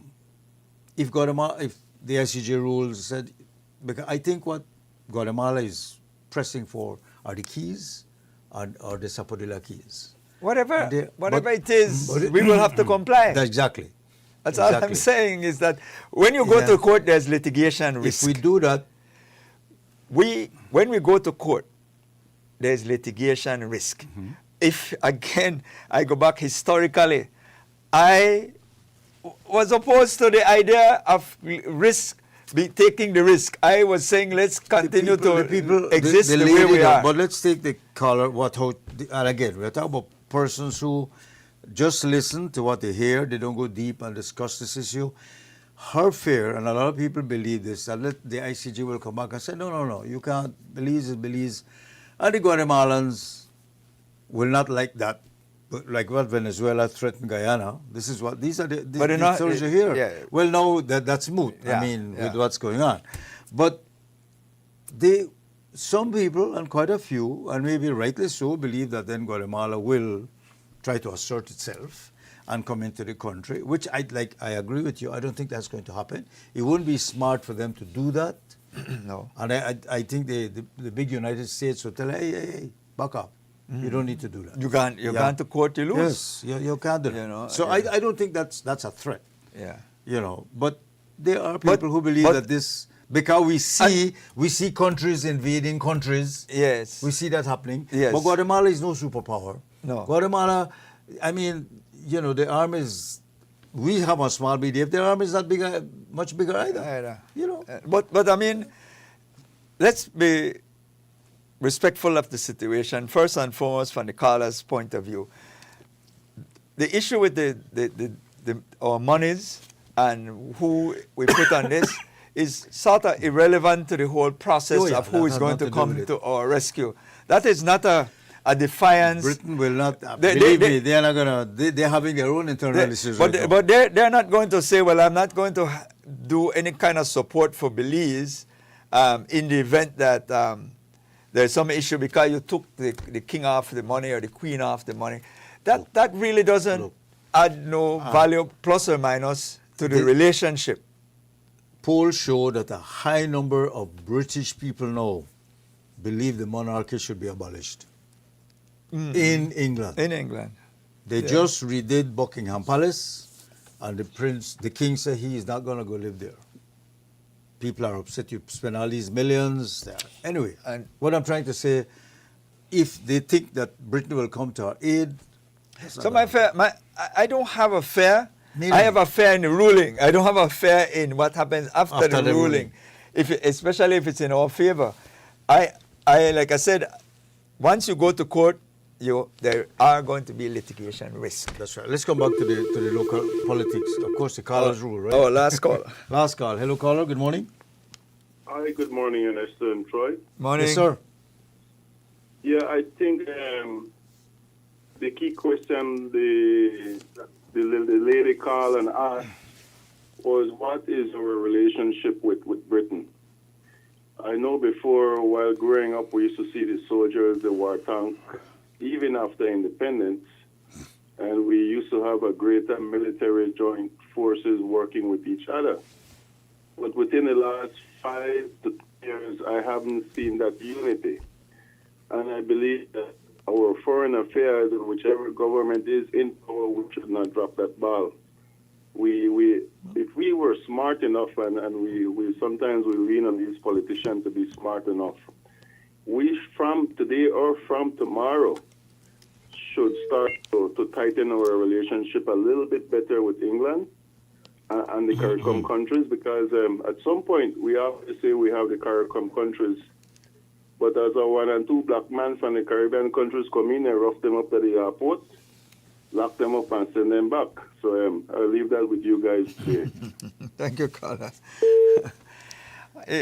Yeah, so, this is not to create a level of scare. We had this discussion before. In fact, we had this extensive campaign back I think it was, 2018? When we did the referendum, and there was a delay and all of that, and so it was a long, elongated campaign, pros and cons about going to the ICJ, and many of us felt that, I don't know if I wanted to. We did vote for it, but the majority said so. I have to. The turnout was not good, as you know. Yeah. So these things. The net difference was 10,000 votes between the no's and the yes. But the turnout of voting, and I think Guatemala also had. They were worse. Very poor turnout. They were worse. They were worse. Right. Because but you signed on to an agreement that whatever the outcome is going to be binding on both nations. So if it was a no, shake hands and move on. If it was a no, then we voted no. Then it had to be mutual and binding. So both parties had to vote yes or vote no, in order for it to go one way or the other way. So let's look at it from that angle. Both countries vote yes. Yes. To go to the ICJ. Whatever happens, and that's built into their and I agree with you. I don't think Guatemala will, will get upset and invade us. I mean, Guatemala can't. I mean, Well, the point is, how much it costs to invade our country? Look at. To occupy, because it's not only invade, but it's to occupy. Yes, you have to occupy it. It's one thing. They feed their own soldiers. So they how do feed we? Yes. Anyway, yes. So I think while I don't want to minimize anything that the caller or the caller has, because that's how people read some certain things, get relationship. They feel that maybe we're not as having a good relation with the UK. But the point is, their soldiers are quite a number of soldiers are here right now training and all of that. We do have that diplomatic, like I said, the big boys will. The commission, the British High Commission is here. There is representation. So there is representation. We have a relationship. Yeah. The redistricting is supposed to happen within this term, right? That's the promise. That needs to happen, and that's going to change a lot of the way people are voting. You don't think so? Yeah, no. Some will be gerrymandered at some point in time. It will try to conform to the law. There will be effort to have it conformed to the law, because there is some level of ambiguity within the law itself. Can that work in favor of the opposition? No.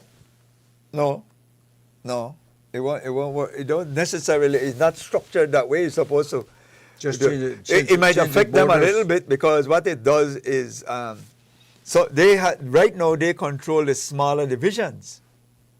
Unfortunately for them, and that could well mean one of those divisions collapsing. Yeah. The PUP has one or two small ones too that they can lose. Especially in the city. So primarily in the city. So it is trying to live within the Constitution. The Constitution creates some guardrails, not more than 31 so it's those guardrails. But either we do some modification to the Representation of the People's Act. To modify, to give us the latitude. I don't think we need more representatives. We don't have enough. Did come up with a proposal a while back. Yeah, obviously, it wasn't welcomed by either party. Nobody. Yeah. Both so sides. If they come back, they have to do something different. Well, at the end of the day, it has to be different. But the lines will still draw. But you could draw the line. You could draw the line in reference to where you are right now. you're not, so that it continues. So, when you draw lines and trying to bring something in from over here, we're not connected to here, then it poses problem and people reject it. That's gerrymandering that you're doing. So the idea right now is if you could cut the lines Just the right cut the way, line. cut the lines the right way, but you want to do it after this transfer period. Yeah. Or any transfer period, And because after the next election, after the municipal, yeah, you would want, you definitely won't be done before the municipals for certain, but that really doesn't affect much because you vote by city, or tongue. You don't really vote by division, so that doesn't have any bearing. That doesn't really do much for everybody. Know where Belize City begins and end. Yeah. And the same thing for tongues and Belmopan. But so we agree that the PUP can survive and can, what's going on. Well, two things happen. They based on the information coming out, primarily most of the focus is on the Ministry of Defense and Border Security as a ministry having these drip payments in small that make the optics whole bad. optics of it, right? Make the optics. By this time next year, by the elections, we won't be talking about this the two anymore. individuals, because the PUP have to go through some sort of bloodletting convention in the city anyway. That is going to be a divisive component for them as it is. If it is that both candidates continue to want to contest, that would be an issue that they would have to manage. That could create some sort of undercurrent division. However, like you pointed out, what the PUP has done is they move these persons out of cabinet, the two ministers that they feel were at the helm when these things these payments were being made, to do the audit, so it doesn't create the semblance of them having any interference on the audit. The Auditor General is an independent body, should act autonomously. Something that I believe I said and I recommended, and I'm hearing that it is something that they're considering, is that you have to start to put teeth and penalties in place for persons public officers and others who violate. So that if I know I'm going to be penalized and you come and tell me, boy, give Ernesto this thing, and the smell right or look good, and I know I get in trouble, then I will tell you, well, you won't be able to convince me. We need more of that. That's the optics we need, that people are being held accountable. So once all of that, and also we need to put teeth in the Auditor's General toolkit, that when I ask you for certain information, you give me in a certain time, otherwise there's going to be a penalty for that. That you can't dilly-dally me and stall me and do all this sort of thing to frustrate the process.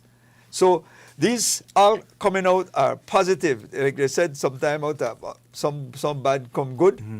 This is a situation where if we could fix this situation of how procurement is done, which is where most of the time the accusation of corruption occurs. And that at the end of the day, most of us are satisfied with how that audit was handled, and we're getting the right answers to the whole case of nepotism or whatever that's going on.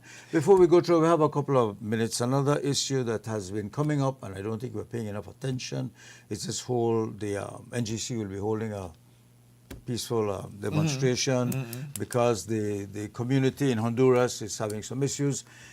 The problem I have with that is I'm not sure what's going on in Honduras. I was trying to look up some Honduran newspapers. I need to do more of that to get what is going on. Some area called San Juan. Yes, San Juan. In would it be North Honduras or so, that they feel that the military is targeting indigenous people who are Garifuna of that area. But targeting them why? Or removing them from the land so that they don't have communal rights and different things like that. Right. So are the Garifuna considered to be squatting on state land?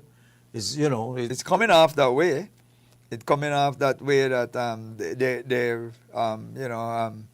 So they are telling you don't belong here. This is state land. I don't know. I mean, but those details we need to know what's going on. You know, if we're going, we should. We owe it to the community, and we owe it and to many people believe that many of the people come from that area.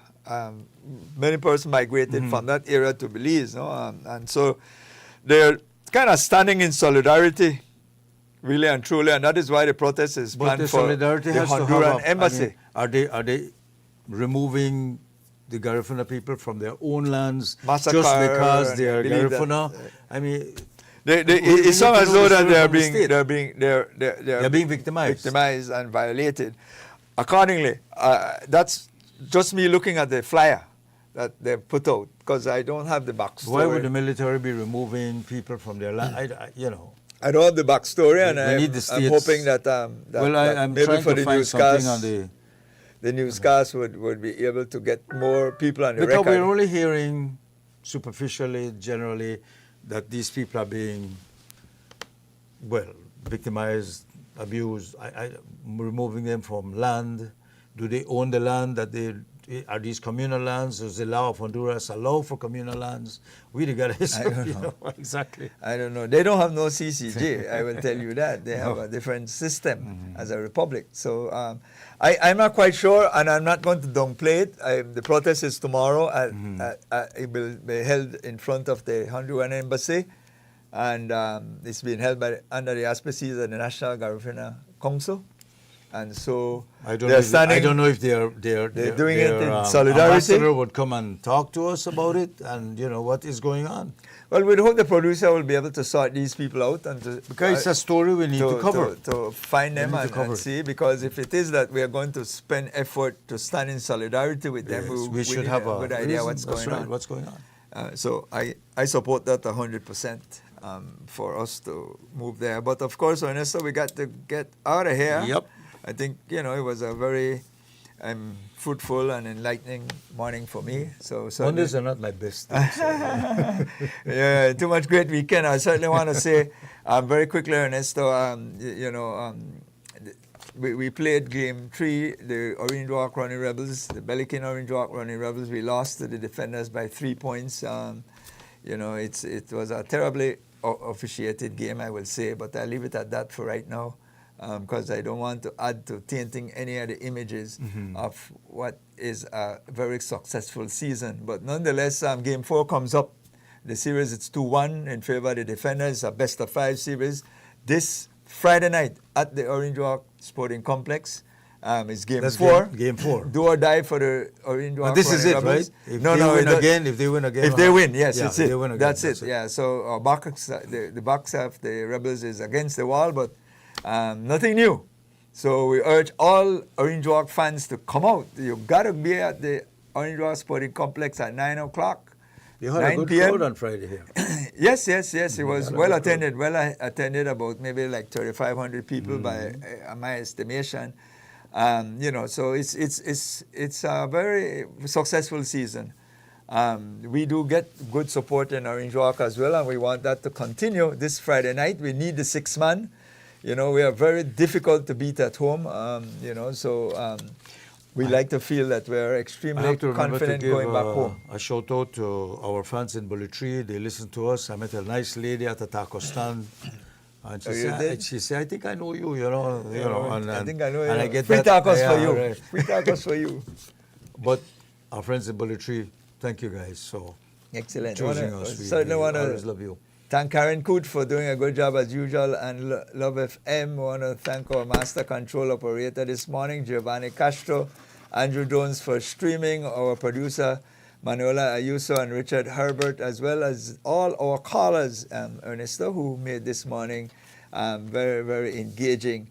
And all of you, our viewers and listeners, throughout the length and breadth of this beautiful jewel of ours, and those of you streaming in the diaspora, glad you could join us. It is the 13th day of July. It is a Revolution of the Mind Day, a Monday. If you're celebrating a birthday, happy birthday. Celebrating an anniversary, glad you stuck it out. And if you didn't, happy divorce. Yes, indeed. And of course, we do know that you have choices, and we always say come back again tomorrow. And when you choose love, we always say, Ernesto, believe and beyond. And beyond. Thanks for choosing. Bye-bye. See you tomorrow.